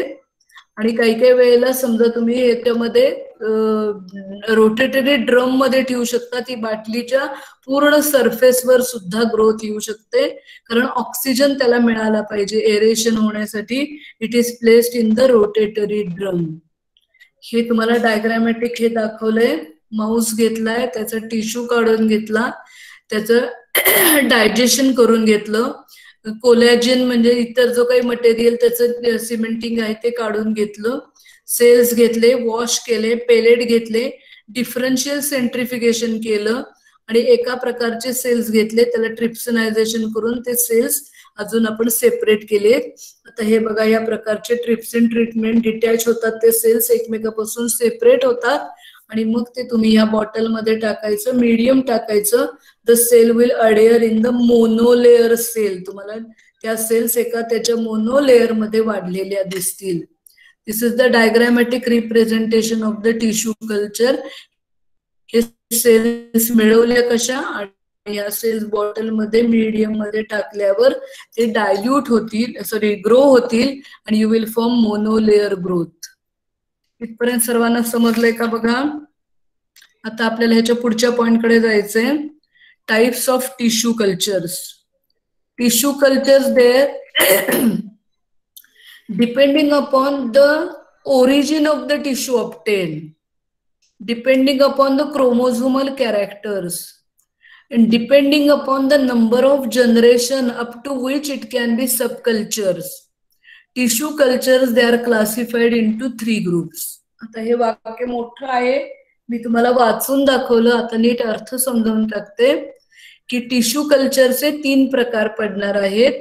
ते कशावर अवलंबून आहेत 3 प्रकार, तर त्या सेल्स जर तुम्ही त्या टिश्यू कल्चर मध्ये वाढलेले सेल्सचे कॅरेक्टर जर बघितले तर त्याच्यामध्ये क्रोमोझोमल कॅरेक्टर कसं आहे, त्यानंतर ते मिळवताना तुम्ही कुठला, त्याचं ओरिजिन काय आहे, तुम्ही यंग अडल्ट अॅनिमल मधनं काढलंय का फिटस मधनं काढलंय ह्याच्यावरून, आणि तिसरं जसं आपण बॅक्टेरिया ग्रो करतो टेस्ट ट्यूब मध्ये तसं आता समजा मी तुम्हाला मगाशी दाखवली ती लाईन, ही बघा इथे त्या बाटलीत जे टिश्यूज वाढलेले आहेत तसं सेल लाईन मोनोलेअर आलाय असं इमॅजिन करा. त्यातल्या सेल्स तुम्ही काढा, दुसरी एक फ्रेश बाटली घ्या, त्याच्यामध्ये सेल्स आणि मीडियम टाकलं. प्रत्येक वेळेला उंदराला किंवा माकडाला धरायची गरज नाही. एकदा का तुम्हाला ही सेल लाईन मिळाली, आज मला वाटतं 26 किंवा 27 तारीख आहे, तर आपल्याला 26 तारखेमध्ये ही सेल लाईन मिळाली असं इमॅजिन करा. यातल्या सेल्स तुम्ही काढल्या आणि बाटलीत टाकल्या तर त्या अनेक 8-10 दिवसानंतर तुम्हाला ती दुसरी बाटली पण भरलेली दिसेल. म्हणजे आपण काय केलं, ह्याचं इथनं काढून दुसऱ्या बाटलीत टाकलं, सब कल्चरिंग केलं. कल्चर केलं पण सब कल्चरिंग केलं. 10 दिवसानंतर तुम्हाला जी बाटली मिळालेली होती त्या बाटलीतली तुम्ही सेल्स काढा, तिसऱ्या बाटलीत टाका, परत तुम्हाला तिथे त्या बाटलीमध्ये आणि 8-10 दिवसात त्या सेल्स वाढलेल्या दिसतील. याला म्हणायचं सब कल्चरिंग. असं हे सब कल्चरिंग किती वेळ होऊ शकतं हे आपल्याला ह्याच्यावरून आपण क्लासिफाय करू शकतो. परत एकदा लक्ष द्या, आपल्याला टिश्यू कल्चर 3 प्रकारामध्ये डिव्हाइड करायचे आहेत. कशा कशावरून, it can B how many generations it can B sub cultured. म्हणजे काय, एका बाटलीतनं दुसऱ्या बाटलीत, दुसऱ्या बाटलीतनं तिसऱ्या बाटलीत, तिसऱ्या बाटलीतनं चौथ्या बाटलीत, असं करत करत तुम्ही ह्याचं किती वेळेला ग्रो करू शकता. त्याला जो ती जे कॅरेक्टर आहे त्याला म्हणायचं number of generation it can B sub culture. हा पहिला मुद्दा. दुसरं, त्यांच्या क्रोमोझोमल कॅरेक्टर किती, 2n क्रोमोझोम. नेहमी नॉर्मल ह्युमन मध्ये ह्युमनच असं नाही, कुठलाही अॅनिमल असेल तर 2n क्रोमोझोम असतात. एक n मदरकडचा एक फादरकडचा असा 2n क्रोमोझोमचा नंबर असतो. मग हा क्रोमोझोमचं कॅरेक्टर कसं आहे आणि त्याला कुठल्या प्राण्यामधनं आपण ते टिश्यू काढलेला आहे, मग तो अडल्ट मंकी मधनं काढलाय का फिटस मधनं काढलाय, याच्यावरून, ह्या 3 गोष्टीवरून टिश्यू कल्चरचे 3 प्रकार पडतात. कुठले कुठले 3 प्रॉपर्टीज आहेत, origin of the tissue obtain, the tissue which is obtain, त्याचं ओरिजिन कुठलं आहे, तुम्ही ओल्ड मधनं घेतलंय का फिटस मधनं घेतलंय, त्याच्यावरून क्रोमोझोमचं कॅरेक्टर, तो 2n आहे का 4n आहे का 1n आहे त्याच्यावरून ठरतं. आणि तिसरं, तो किती नंबरचे जनरेशन तो देऊ शकेल, किती वेळेला तो बाटल्यामधनं वाढू शकेल, त्याच्यावरून टिश्यू कल्चरचे 3 प्रकार होतात. It is called as the primary cell line, diploid cell strains and continuous cell lines. परत एकदा लक्ष द्या, 3 प्रकारचे सेल लाईन्स तयार होतात. पहिल्याला म्हणतात प्रायमरी सेल लाईन, दुसऱ्याला डिप्लॉइड सेल स्ट्रेन्स आणि तिसऱ्याला कंटिन्युअस सेल लाईन्स. असे 3 प्रकारचे सेल लाईन्स तयार होणार आहेत. First will focus on the primary cell lines. Will see the primary cell lines. These cell lines, they are prepared using the tissue of embryonic किंवा fatal organ. म्हणजे foetus मधला organ किंवा embryonic stage मधला organ जर वापरला असेल किंवा it is obtain from the newborn animal. आत्ता अगदी बाळ जन्माला आलंय, म्हणजे मंकी असू दे किंवा उंदीर असू दे, त्याचं न्यूबॉर्न जे बेबी आहे, ॲनिमल आहे, त्याच्यापासून जेव्हा टिश्यू कल्चर बनवलं जातं, then it is called as the primary cell line, and these cells, they are from the older animal, are generally not used. When the cell line preparation मध्ये generally adult animals वापरले जात नाहीत. आणि आपण लगेच पुढे लिहिलंय व्हाय. का बरं असं?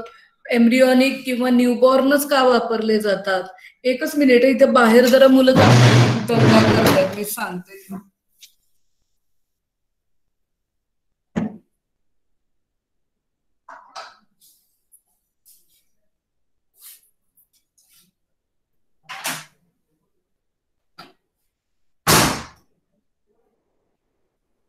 थांबू नका अजिबात. आता नाही, माझं लेक्चर तर मला भयंकर डिस्टर्ब होत आहे. 15-20 मिनिटं झाली आहे.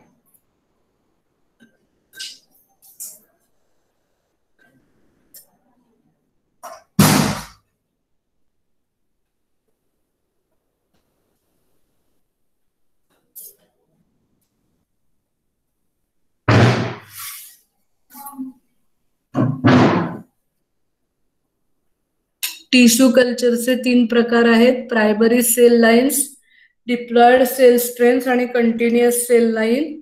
त्याच्यामध्ये पहिला आपण प्रायमरी सेल लाईन बद्दल माहिती बघतोय. The cell lines, they are prepared using the tissue of embryonic or the fetal organ पासून और न्यूबॉर्न ॲनिमल पासून. The cells from elder animal, they are not generally use. Why ते आपण बघूया.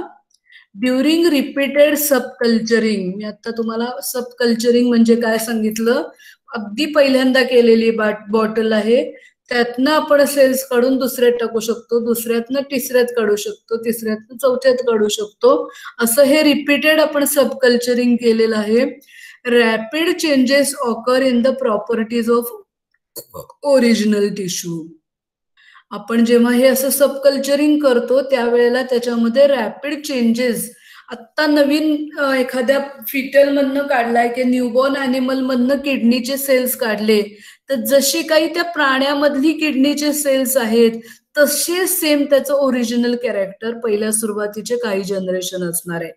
पण repeated सबकल्चरिंग मध्ये त्याच्या प्रॉपर्टीज बदलत जातात. एखादा हार्मोन जर एखादी सेल तयार करत असेल तर ती पहिले काही जनरेशन करेल आणि नंतर करणार नाही. त्याचा जो ठराविक साईज आहे, शेप आहे, हा टिपिकल जो आहे सेलचा, टिश्यूचा, तो तसा ओरिजिनल ह्याच्यामधला जसा आहे तसा राहतो. But in earlier cells from the bottle are very identical to original tissue.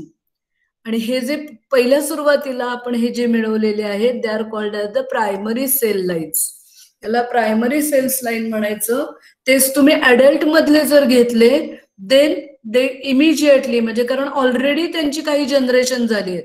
आता आपल्या शरीरातली, म्हणजे मी, माझं वय आता 57 पूर्ण आहे, आपण माझा जर विचार केला तर माझ्या शरीरातला एखादा पार्ट, किडनी हा पार्ट गेले 57 वर्ष काम करतोय. मग माझ्या किडनीमध्ये सेल्समध्ये अनेक जनरेशन झाली. पण तेच एखाद्या नवीन बाळाच्या ह्याच्यातले जर तुम्ही काढलं तर ते आत्ताशी त्याची 1-2-4 जनरेशन झाली असती. आणि त्यामुळे ओरिजिनल टिश्यू मधले ज्या प्रॉपर्टीज आहेत, ज्या ओरिजिनल बॉडी पार्ट मध्ये, ते सेम असणार आहेत. पण जशी जनरेशन होत जातील तसे ते बदलतात. आणि त्यामुळे तो सबकल्चरिंग पण जास्त वेळा होऊ शकत नाही. जर तुम्ही मोठ्या माणसाकडून तो ऑर्गन घेतला आणि पार्ट त्याचे जर टिश्यू बनवले, होत नाहीत का? होणार. पण तुम्हाला हे सबकल्चरिंग जे करायचं आहे त्याचा संख्या कमी होणार. एक 10-15 संख्येनंतर ती सेल मरून जाणार. ते आपल्याला पुढे बघायचं आहे. आता आपण इथं पुढचा पॅरेग्राफ बघतोय. ड्युरिंग रिपीटेड सबकल्चरिंग त्या सेल्स मध्ये रॅपिड चेंजेस होत जातात टू द ओरिजिनल. त्याचा जो ऑर्गन आहे त्याच्यापेक्षा त्याच्या प्रॉपर्टीज बदलत जातात. पण पहिल्या काही सायकल्स मध्ये किंवा पहिल्या सुरुवातीला मात्र त्या सेम लाईक ओरिजिनल ॲनिमल जसे आहेत तसे असणार आहेत. And that is called as the primary cell line. Now we'll see the properties of primary cell line. म्हणजे ही नॉर्मल सेलची प्रॉपर्टीज काय आहेत, नॉर्मल टिश्यू कल्चरच्या काय प्रॉपर्टीज आहेत ते बघायचे आपल्याला. Will see one by one. Normal chromosomal number and shape हा त्यांचा सेम असणार आहे. जो कुठल्याही प्राण्याच्या मधनं तुम्ही जो काही ॲनिमल काढलेला आहे, टिश्यू काढलेला आहे, ऑर्गन काढला आहे, तर त्या ओरिजिनल प्राण्यामध्ये जे 2n चा नंबर आहे तो त्या सेल्स मध्ये पण सेमच असणार आहे. नॉर्मल क्रोमोझोमल नंबर असणार आहे आणि त्या क्रोमोझोमचा ठराविक जो काही शेप आहे तो नॉर्मल असणार आहे. तो त्या पद्धतीचा, जसं आपण पुढच्या कंटिन्युअस मध्ये बघितलं की तुम्हाला फरक दोन्हीतला कळेल. The chromosomal number is similar to normal one, that is त्याचा ओरिजिनल 2n नंबर आहे तो तसाच असेल. Its shape is the same normal one. आता मी तुम्हाला प्रॉपर म्हणजे मीडियम कुठलं लागतं तर आपण त्याच्यात बघितलं नॉर्मल सेल्स आहेत त्यांना लॅबोरेटरीमध्ये ग्रो होताना 5% सिरम असल्याशिवाय ते ग्रो होऊ शकत नाहीत आणि तेवढं हाय पर्सेंटेजचं सिरम त्यांना लागणार आहे. It requires high serum concentration for the growth. पुढचा आहे anchorage dependence. आता अँकर हा शब्द मी तुम्हाला FY ला सायटोलॉजी शिकवली नाही त्याच्यामुळे मला अँकर ह्या शब्दाचं तुम्ही डिक्शनरी मिनिंग जर बघितलं अँकर, मला कोणीतरी ऑडिओ ऑन करून अँकर या शब्दाचा अर्थ सांगावं.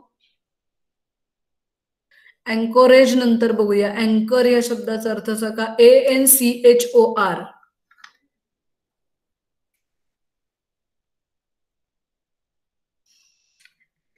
सांगा अँकर.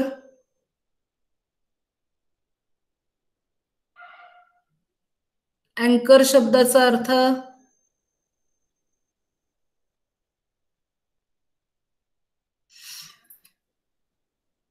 कोण सांगतंय? अँकर शब्दाचा अर्थ. हॅलो. हा बोल ऋतुजा. हा मॅम. नांगर. नांगर. अँकर. नांगर. मग आता हा जो अँकर आहे, नांगर जो आहे तो काय करतो? तुम्हाला अँकर नांगर म्हणजे तुम्ही शेतातला डोळ्यासमोर आणू नका. हा नांगर कुठल्या डोळ्यासमोर आणायचा आहे तर एखादी बोट आहे, नाव आहे आणि ती नदीचा काठ जो आहे त्या नदीच्या काठाला ती बोट आपल्याला लावून ठेवायची असेल तर तुम्ही असं ऐकलं असेल की ते नांगर असं लावला जातो. धक्क्याला नदीचा किंवा समुद्राचा जो काठ आहे त्या काठाला ती बोट तशीच राहावी, फ्लोट व्हावी, वाहून जाऊ नये म्हणून ती नांगर तिथे आपण लावून ठेवलेला असतो. तर ते जे चित्र आहे असा एक उभी रेष आणि खाली असा दांडा, चित्र सेम आहे पण तो तिथे धरून राहतो. म्हणजे कुठल्याही गोष्टीला धरून राहणं याला आपण अँकर म्हणतो. तुम्हाला जनरली काय सवय आहे? अँकर म्हणजे अँकर कार्यक्रम जे चालतात त्याच्यामध्ये जी अँकरिंग केलं जातं बरेचशे वेळेला ती माणसं अर्थ तो सांगतात. तर अँकर ह्या पद्धतीने आहे. आता मी परत स्लाइड कडे जाणार आहे. परवा माझं स्लाइड तुम्हाला दिसली नव्हती मी असं केल्यावर, आता दिसत नसेल तर सांगा मला.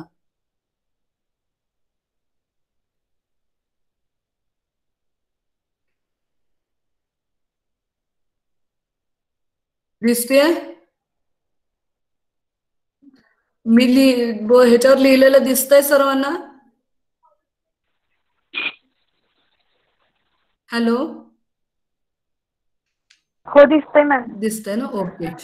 मग आपण अँकोरेज डिपेंडन्स म्हणजे तुम्हाला मगाशी मी बाटलीचं चित्र दाखवलं आणि माझ्या हातातली पाण्याची बाटली दाखवली. पाण्याची माझ्या हातातल्या बाटलीमध्ये जर मी सेल्स ग्रो करायला टाकल्या तर त्याचा जो छोटासा तळ आहे तेवढ्या तळालाच ग्रोथ होईल. म्हणून आपण बाटली कशी मोठा त्याला बेस असलेली बाटली घेतलीये. याचं कारण सेल्स ह्या आधाराने जगणारे आहेत, त्यांना आधार लागतो, अँकरिंग लागतो आणि त्यामुळे अँकोरेज डिपेंडन्स ही त्याची प्रायमरी सेलची प्रॉपर्टी आहे. दुसरी आहे कॉन्टॅक्ट इनहिबिशन फिनॉमेनॉन. हा तुम्हाला कदाचित माने मॅडमनी ऑन्कोजेनेसिस मध्ये सांगितलं असेल. नॉर्मल सेल्स आहेत, एक असा मोठा असं कळतंय का बघा तुम्हाला, ही माझा टेक्स्टबुक माझ्या हातात आहे आणि हा सरफेस आहे. या सरफेसवर इथे एक सेल पडली, इथे एक सेल पडली, इथे एक सेल पडली आणि इथे एक सेल पडली आणि ते ग्रो व्हायला लागले. एकाचे 2, 2चे 4, 4चे 8 असं करून इकडनं वाढणारी सेल अशी अशी इथे येईल. इकडनं वाढणारी सेल इकडच्या बाजूला येईल, इकडनं वाढणारी इथं येईल. असे करत जेव्हा ते 2 सेल्स एकमेकांना चिकटतील, कॉन्टॅक्ट मध्ये येतील, तेव्हा दोघंही पुढे वाढायचे थांबतात. दोघंही पुढे वाढायचे थांबतात. याला म्हणतात कॉन्टॅक्ट इनहिबिशन फिनोमेनॉन. कळलंय का बघा? एक सेल इकडनं अशी वाढत वाढत वाढत वाढत जेव्हा सेल्स एकमेकांना भेटतील, त्यांच्यामध्ये कॉन्टॅक्ट येईल, तेव्हा हे माझे 2 हात म्हणजे ज्या 2 सेल्स आहेत त्यांचं डिव्हिजन थांबेल. आणि त्यामुळे तुम्हाला त्या बाटलीमध्ये बेसला फक्त एकच लेअरची ग्रोथ दिसते. समजा हा फिनॉमिनॉन त्यांचा गेला, सेल कॅन्सरच झाली, तर ती काय करेल, एकमेकावर वाढून एकमेकावर जगेल आणि असा ट्यूमर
हॅलो, माझा आवाज येतोय का? हॅलो. हॅलो. हा मॅडमची लाईट गेली तिथे, त्यामुळे आवाज येत नाहीये. मॅडम करतील 1-2 मिनिटात कनेक्ट. ओके. हॅलो. बरं. अस्मिता. हॅलो. कोणाकडे नंबर आहे का जोशी मॅमचा? मला हवा आहे. हा, मी कॉल केला होता मॅमला, सांगितलेलं. मॅम बोलल्या 1-2-3 मिनिटात कनेक्ट होत आहेत. मॅडमच्या इथे लाईट गेली.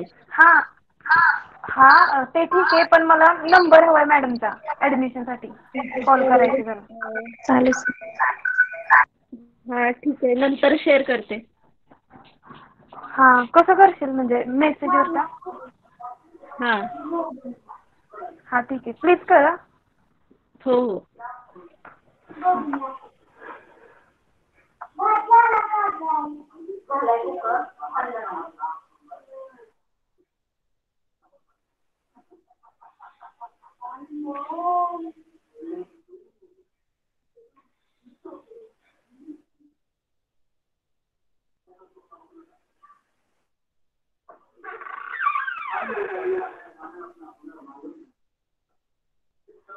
झालं का?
हॅलो,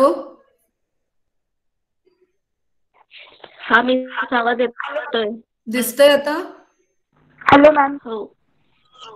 हा, मी स्लाइड दाखवते. दिसलं नाही तर सांगा मला. हा दिसते ही स्लाइड?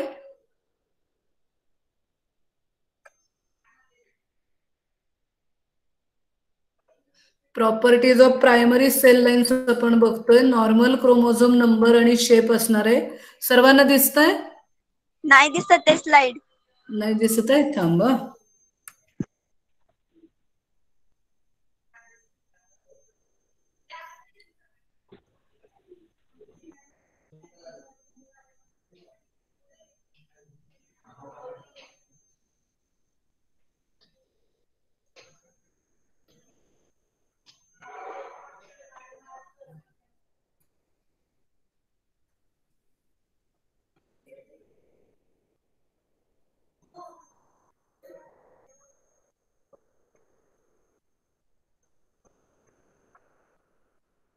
आता दिसते का बघा? हा.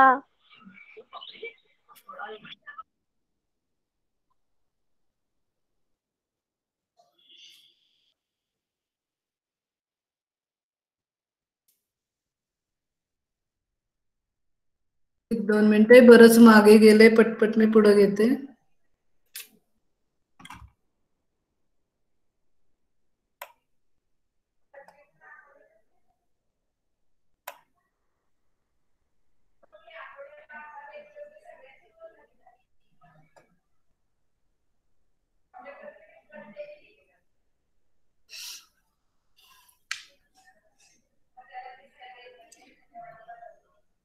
आपण प्रायमरी सेल लाईन्सच्या प्रॉपर्टीज बघतोय. या दोन आपले सांगून झालेले आहेत. अँकोरेज सांगून झालाय आणि contact inhibition phenomenal normal cells मध्ये असतो. प्रायमरी सेल लाईन्स तुम्हाला सांगितलं की ह्या सेल्स वाढता वाढता जेव्हा एकमेकाला चिकटतील त्यावेळेला दोन्ही सेल्स वाढायच्या थांबतात. अन्यथा काय होईल? एकमेकांवर वाढून तो ट्युमर होऊ शकेल. आणि तसं होत नाही. आपल्या प्रायमरी सेल लाईन मध्ये तुम्हाला फक्त एका लेअरची सेल लाईन दिसते आणि त्यामुळे that is the property of primary cell line. Cells have finite or limited lifespan and measured in terms of division of the subculturing. या वाक्याचा नीट अर्थ समजावून घ्या. मी तुम्हाला मगाशी एक बाटली दाखवली की त्या बाटलीमध्ये 26 तारखेला ग्रोथ आलेली आहे. आता त्या 26 तारखेला आलेल्या ग्रोथ मधल्या सेल्स मी काढल्या आणि दुसऱ्या बाटलीत टाकल्या, 26 तारखेला टाकल्या आणि त्याला खायला प्यायला न्यूट्रिएंट घातले, टेम्परेचर ठेवलं, तर एक 8-10 दिवसात परत दुसरी एक बाटली तयार होईल आणि ती 8 दिवसांनी तुम्हाला तिथे सेल्स एका लेअरमध्ये मिळतील. तिथनं परत काढली, म्हणजे एक सब कल्चरिंग झालं माझं.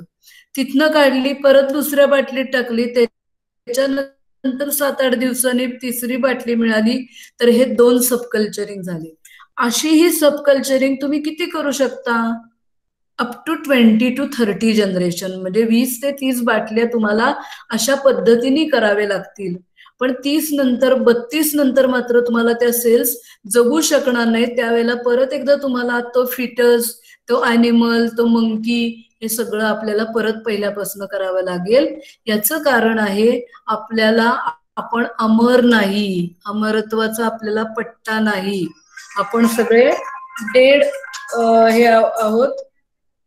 आपल्याला डेथ ही पक्की आहे. तशी ही सेल जेव्हा नॉर्मल सेल असेल तेव्हा त्याची डेथ होणं हे नक्की 100% ठरलेलं आहे. तशा पद्धतीने यांना सुद्धा लाईफ स्पॅन लिमिटेड आहे आणि त्यामुळे 20 ते 30 जनरेशन नंतर त्या सेल्स वाढणार नाहीत. आपण जेव्हा तुम्ही पुढच्या सेल लाईनच्या प्रॉपर्टी बघाल तेव्हा तुम्हाला यातला अनेक फरक कळेल. या बघा, इथे या पद्धतीने सेल लाईन्स प्रिपेअर झालेले आहेत. Example fibroblast, it can be, example घेतलंय 20 to 30 जनरेशन होऊ शकतात. After that they stop the cell division, त्याच्यानंतर सेल जगू शकत नाहीत. 31 जनरेशन नंतर इव्हेंच्युअली डाय. त्या सेल्स मरून जाणार आहेत.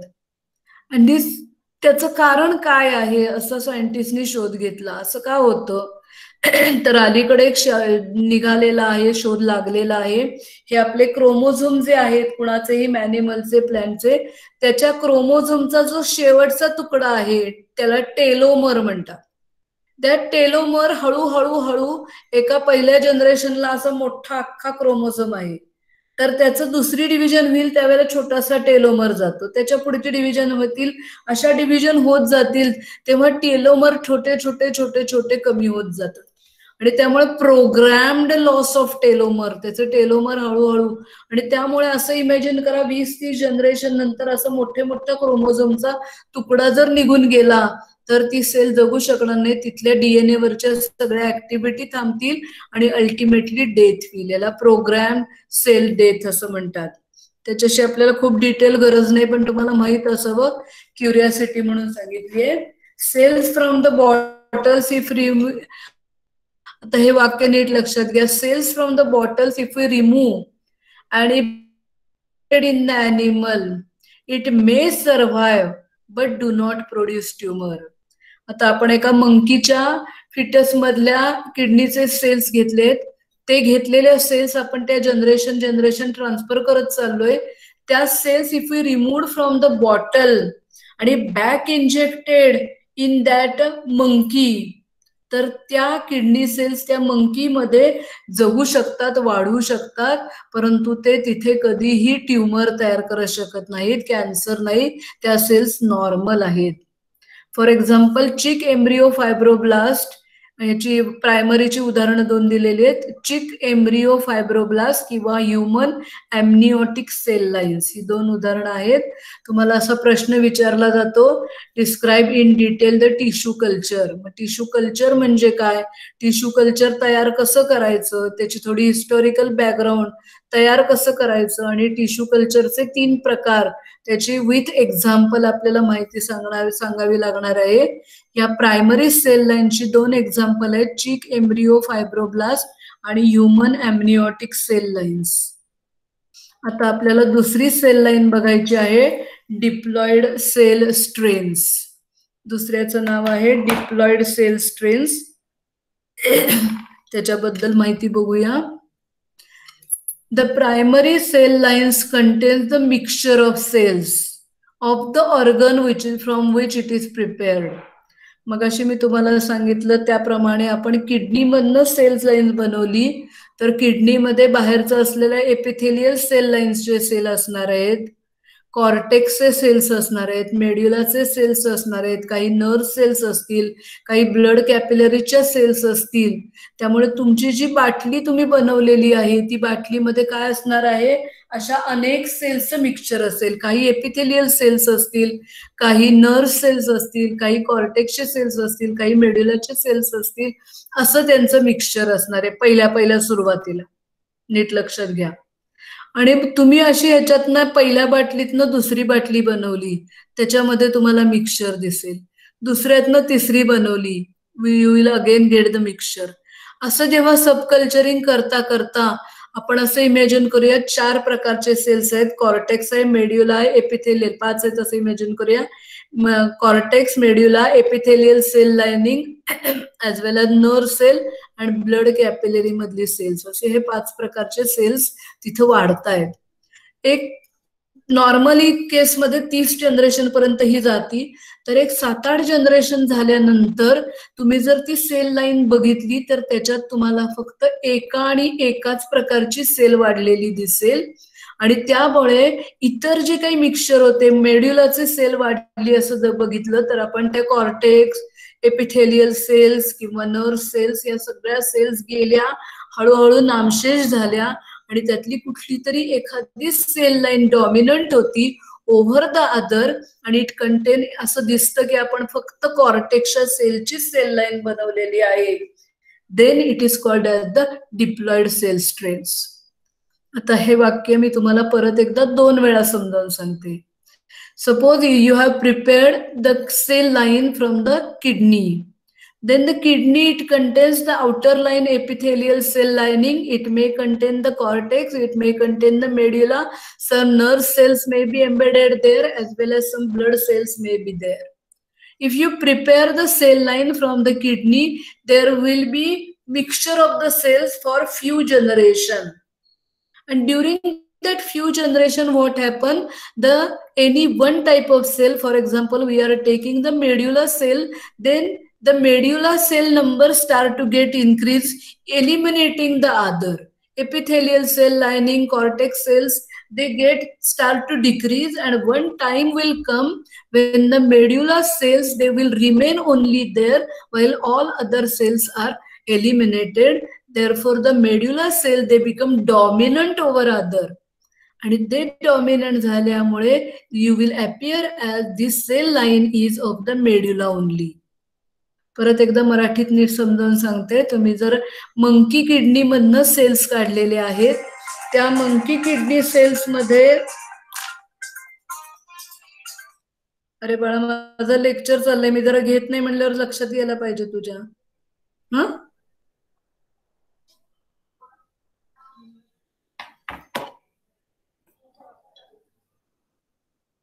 तर त्या सेल्स आपण जेव्हा किडनी पासून बनवू तेव्हा त्याच्यामध्ये आपण इमॅजिन करतोय 5 प्रकारच्या सेल्स आहेत. मेड्युला आहे, कॉर्टेक्स आहे, ब्लड कॅपिलरी मधले ब्लडचे काही सेल्स आहेत, नर्व सेल्स आहेत आणि एपिथेलियल सेल लाईन आहे. मग आपण जेव्हा पहिल्यांदा ती सेल लाईन बनवू तेव्हा तिथे 5 वेगवेगळ्या सेल्सचं मिक्सचर असेल. मग पहिल्यातनं आपण दुसरं सबकल्चरिंग केलं, दुसरी बाटली तयार केली, त्याच्यामध्ये पण मिक्सचर असेल. तिथनं पुढे आपण गेलो, त्याच्यामध्ये मिक्सचर असेल. पण हळूहळू आपल्या असं लक्षात येत गेलं की एक एक सेल लाईनचा प्रकार कमी कमी होत फक्त मेड्युला सेल लाईन ही डॉमिनंट झाली. तिने तो सगळा चार्ज तिथला तिने एकट्या सेलनी घेतला आणि इतर सगळे सेल्स डिसअपियर झाले. Then you will get the cell line prepared from only single type of cell. Example आपण जर बघितलं, ह्युमन एम्ब्रिओनिक सेल लाईन जर तुम्ही तयार केली, आता ह्युमन एम्ब्रिओनिक सेल म्हणजे त्याच्यात अनेक लाखो प्रकारचे सेल्स असणार आहेत आणि त्यांचं जेव्हा रिपीटेड सबकल्चरिंग केलं जातं, at that time the fibroblast cell become dominant over other. Fibroblast नावाच्या ज्या सेल्स आहेत की मी तुम्हाला त्याचा अर्थ सांगते 2 मिनिटांनी समजावून. Fibroblast cells become dominant over other leading to the cell line of the fibroblast only. जसं काही तुम्ही फक्त फायब्रोब्लास्टची सेल लाईन बनवली असं ते सेल लाईन तयार होती. आणि त्या सेल लाईन मध्ये ह्युमन आहे त्यामुळे तिथे 23 पेअर्स, 2 चा क्रोमोझोम तसा जर 2N चा क्रोमोझोम नंबर तसा शिल्लक राहिला असेल then the cell line is called as the diploid cell strains. हे थोडंसं आतापर्यंत शिकवलंय, ह्याच्यात थोडं तुम्हाला समजायला अवघड आहे. मी परत एकदा समजावून सांगते. आपण ह्युमन एम्ब्रियोनिक सेल्स घेतल्या. ह्युमन एम्ब्रियोनिक सेल्स मध्ये तुम्हाला असं लक्षात येईल की अनेक प्रकारच्या, आता आपला ह्युमन बॉडी डोळ्यासमोर आणा, आपल्या लिव्हरच्या सेल्स असतील, किडनीच्या सेल्स असतील, ब्रेनच्या सेल्स असतील, किंवा आपल्या ब्लडच्या सेल्स असतील, नर्व्ह सेल्स असतील, अशा अनेक सेल्सचं मिक्सचर घेऊन तुम्ही सेल लाईन बनवली. पण काही जनरेशन नंतर ह्या सगळ्या वेगवेगळ्या प्रकारच्या सेल लाईन डिसअपियर होतील आणि you will get the cell line of only fibroblast. The fibroblast cell become dominant over other, and you can observe that it is a cell line of the fibroblast. हा एक मुद्दा. आणि तो जो sale line आहे त्यातली प्रत्येक sale मध्ये जर 23 पेअर्स जर असतील, म्हणजे आपल्याला त्याच्यामध्ये 46 क्रोमोझोम जर असतील, तर आपण त्याला डिप्लॉइड सेल लाईन म्हणायचं. शब्द डिप्लॉइड याचा अर्थ 2n क्रोमोझोम. आणि ती जी सेल लाईन आहे ती डिप्लॉइड क्रोमोझोम असलेली, म्हणजे 2n नंबरचे 23 पेअर्स असलेली क्रोमोझोम, पण containing only one type of cell, आणि it is naturally produced. Originally आपण मिक्सचर घेतलं, पण सब कल्चरिंग मध्ये हळूहळू बाकीचे सगळे गेले आणि एकच राहिली डॉमिनंट, तर it is called as the diploid cell strain. बघा, मी सांगायचा बराच प्रयत्न केलाय, तुम्हाला कळलंय का? Diploid human cell strain was first time prepared by Leonard Hayflick and Paul Moorhead in 1962. 1962 मध्ये ह्या दोन सायंटिस्टनी डिप्लॉइड ह्युमन सेल स्ट्रेन पहिल्यांदा ही सेल लाईन बनवली.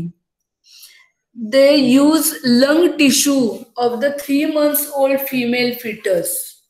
फिमेल फिटसचं जे म्हणजे ती जी हे असेल प्रेग्नंट मदर, तिच्या ते फिमेलचा फिटस होता, त्याच्यामधला 3 महिन्याचा जो गर्भ होता त्याच्यामधले लंग टिश्यू काढून जर त्यांनी पहिल्या सुरुवातीला सेल लाईन बनवली, तर त्या लंग मध्ये ज्या काही सगळ्या सेल्स असतील त्याच्यापैकी फक्त फायब्रोब्लास्ट राहिला असेल. आणि if the cell line contains various number of chromosome, आता हे सगळं तुम्ही करत आहात, पण ते फायब्रोब्लास्ट मध्ये काही सेल मध्ये 2n क्रोमोझोम आहे, काही मध्ये 3n आहे, काही मध्ये 4n जर झाला, then that cell line is called as the heteroploid cell line. Hetero या शब्दाचा अर्थ आहे नॉट होमो. होमो म्हणजे एकसारखे, हेटेरो म्हणजे वेगवेगळे. आणि त्याच्यामुळे 2n नंबरच्या ऐवजी काही सेलमध्ये 3n, काही मध्ये 4n असं जेव्हा होईल तेव्हा त्याला हेटेरोप्लॉइड सेल लाईन्स म्हणतात. त्याच्यामध्ये आपल्याला डिटेल जायला नको, आपण मी तुम्हाला थोडस रिव्हिजन आपण करूया आत्ताची आज जे घेतलं त्याची. सेल लाईन कशा प्रकार करायच्यात हे सांगितलंय. त्यानंतर आज आपण टिश्यू याच्यामध्ये आपण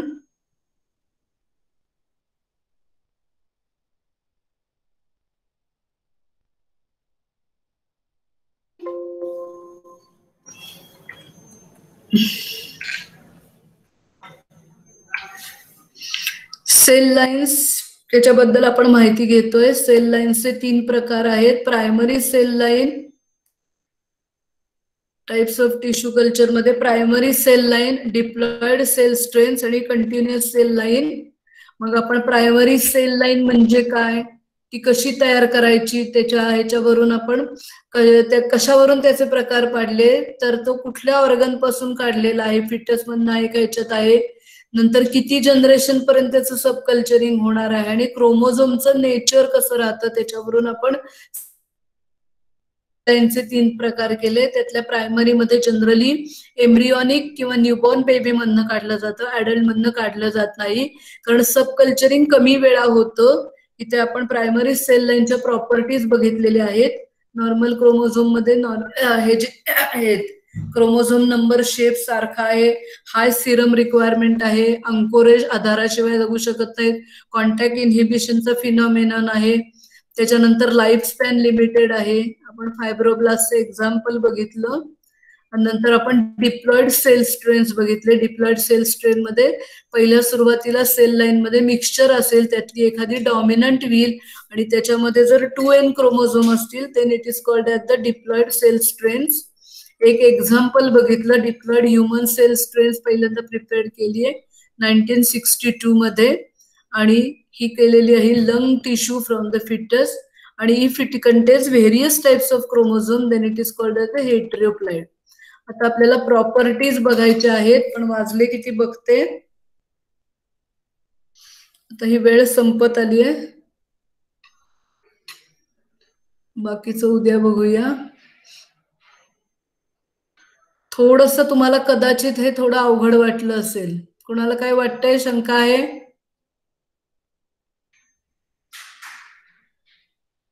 बोला जरा, कोणीतरी ऑडिओ व्हिडिओ ऑन करा.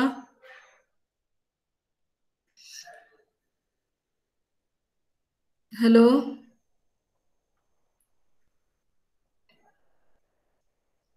हॅलो, अंजली कदम,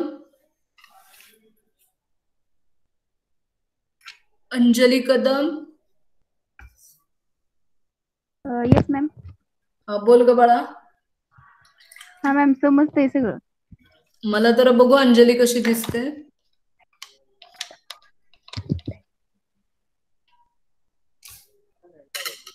अगं अंजली दाखव ना व्हिडिओ तुझा. बोल, कळतंय का? थोडंसं डिप्लॉइड थोडंसं अवघड आहे. प्रायमरी जरा सोपं आहे. तुम्हाला मॅडम ऑन्कोजेनेसिस शिकवत आहेत, त्यामुळे नॉर्मल आणि कॅन्सर सेल मधले फरक हे बऱ्यापैकी माहित असतील. समजतंय का शिकवलेलं? हा समजते. समजतंय ना? अबोली बघू, कोण आहे अबोली? अबोली,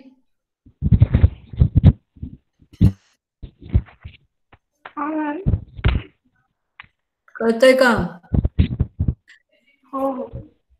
मला असं वाटतंय की जर अवघड गेलं मॅडम, आम्हाला हे थोडंसं डिफिकल्ट वाटतंय असं तुम्ही सांगितलं तरी चालणार आहे.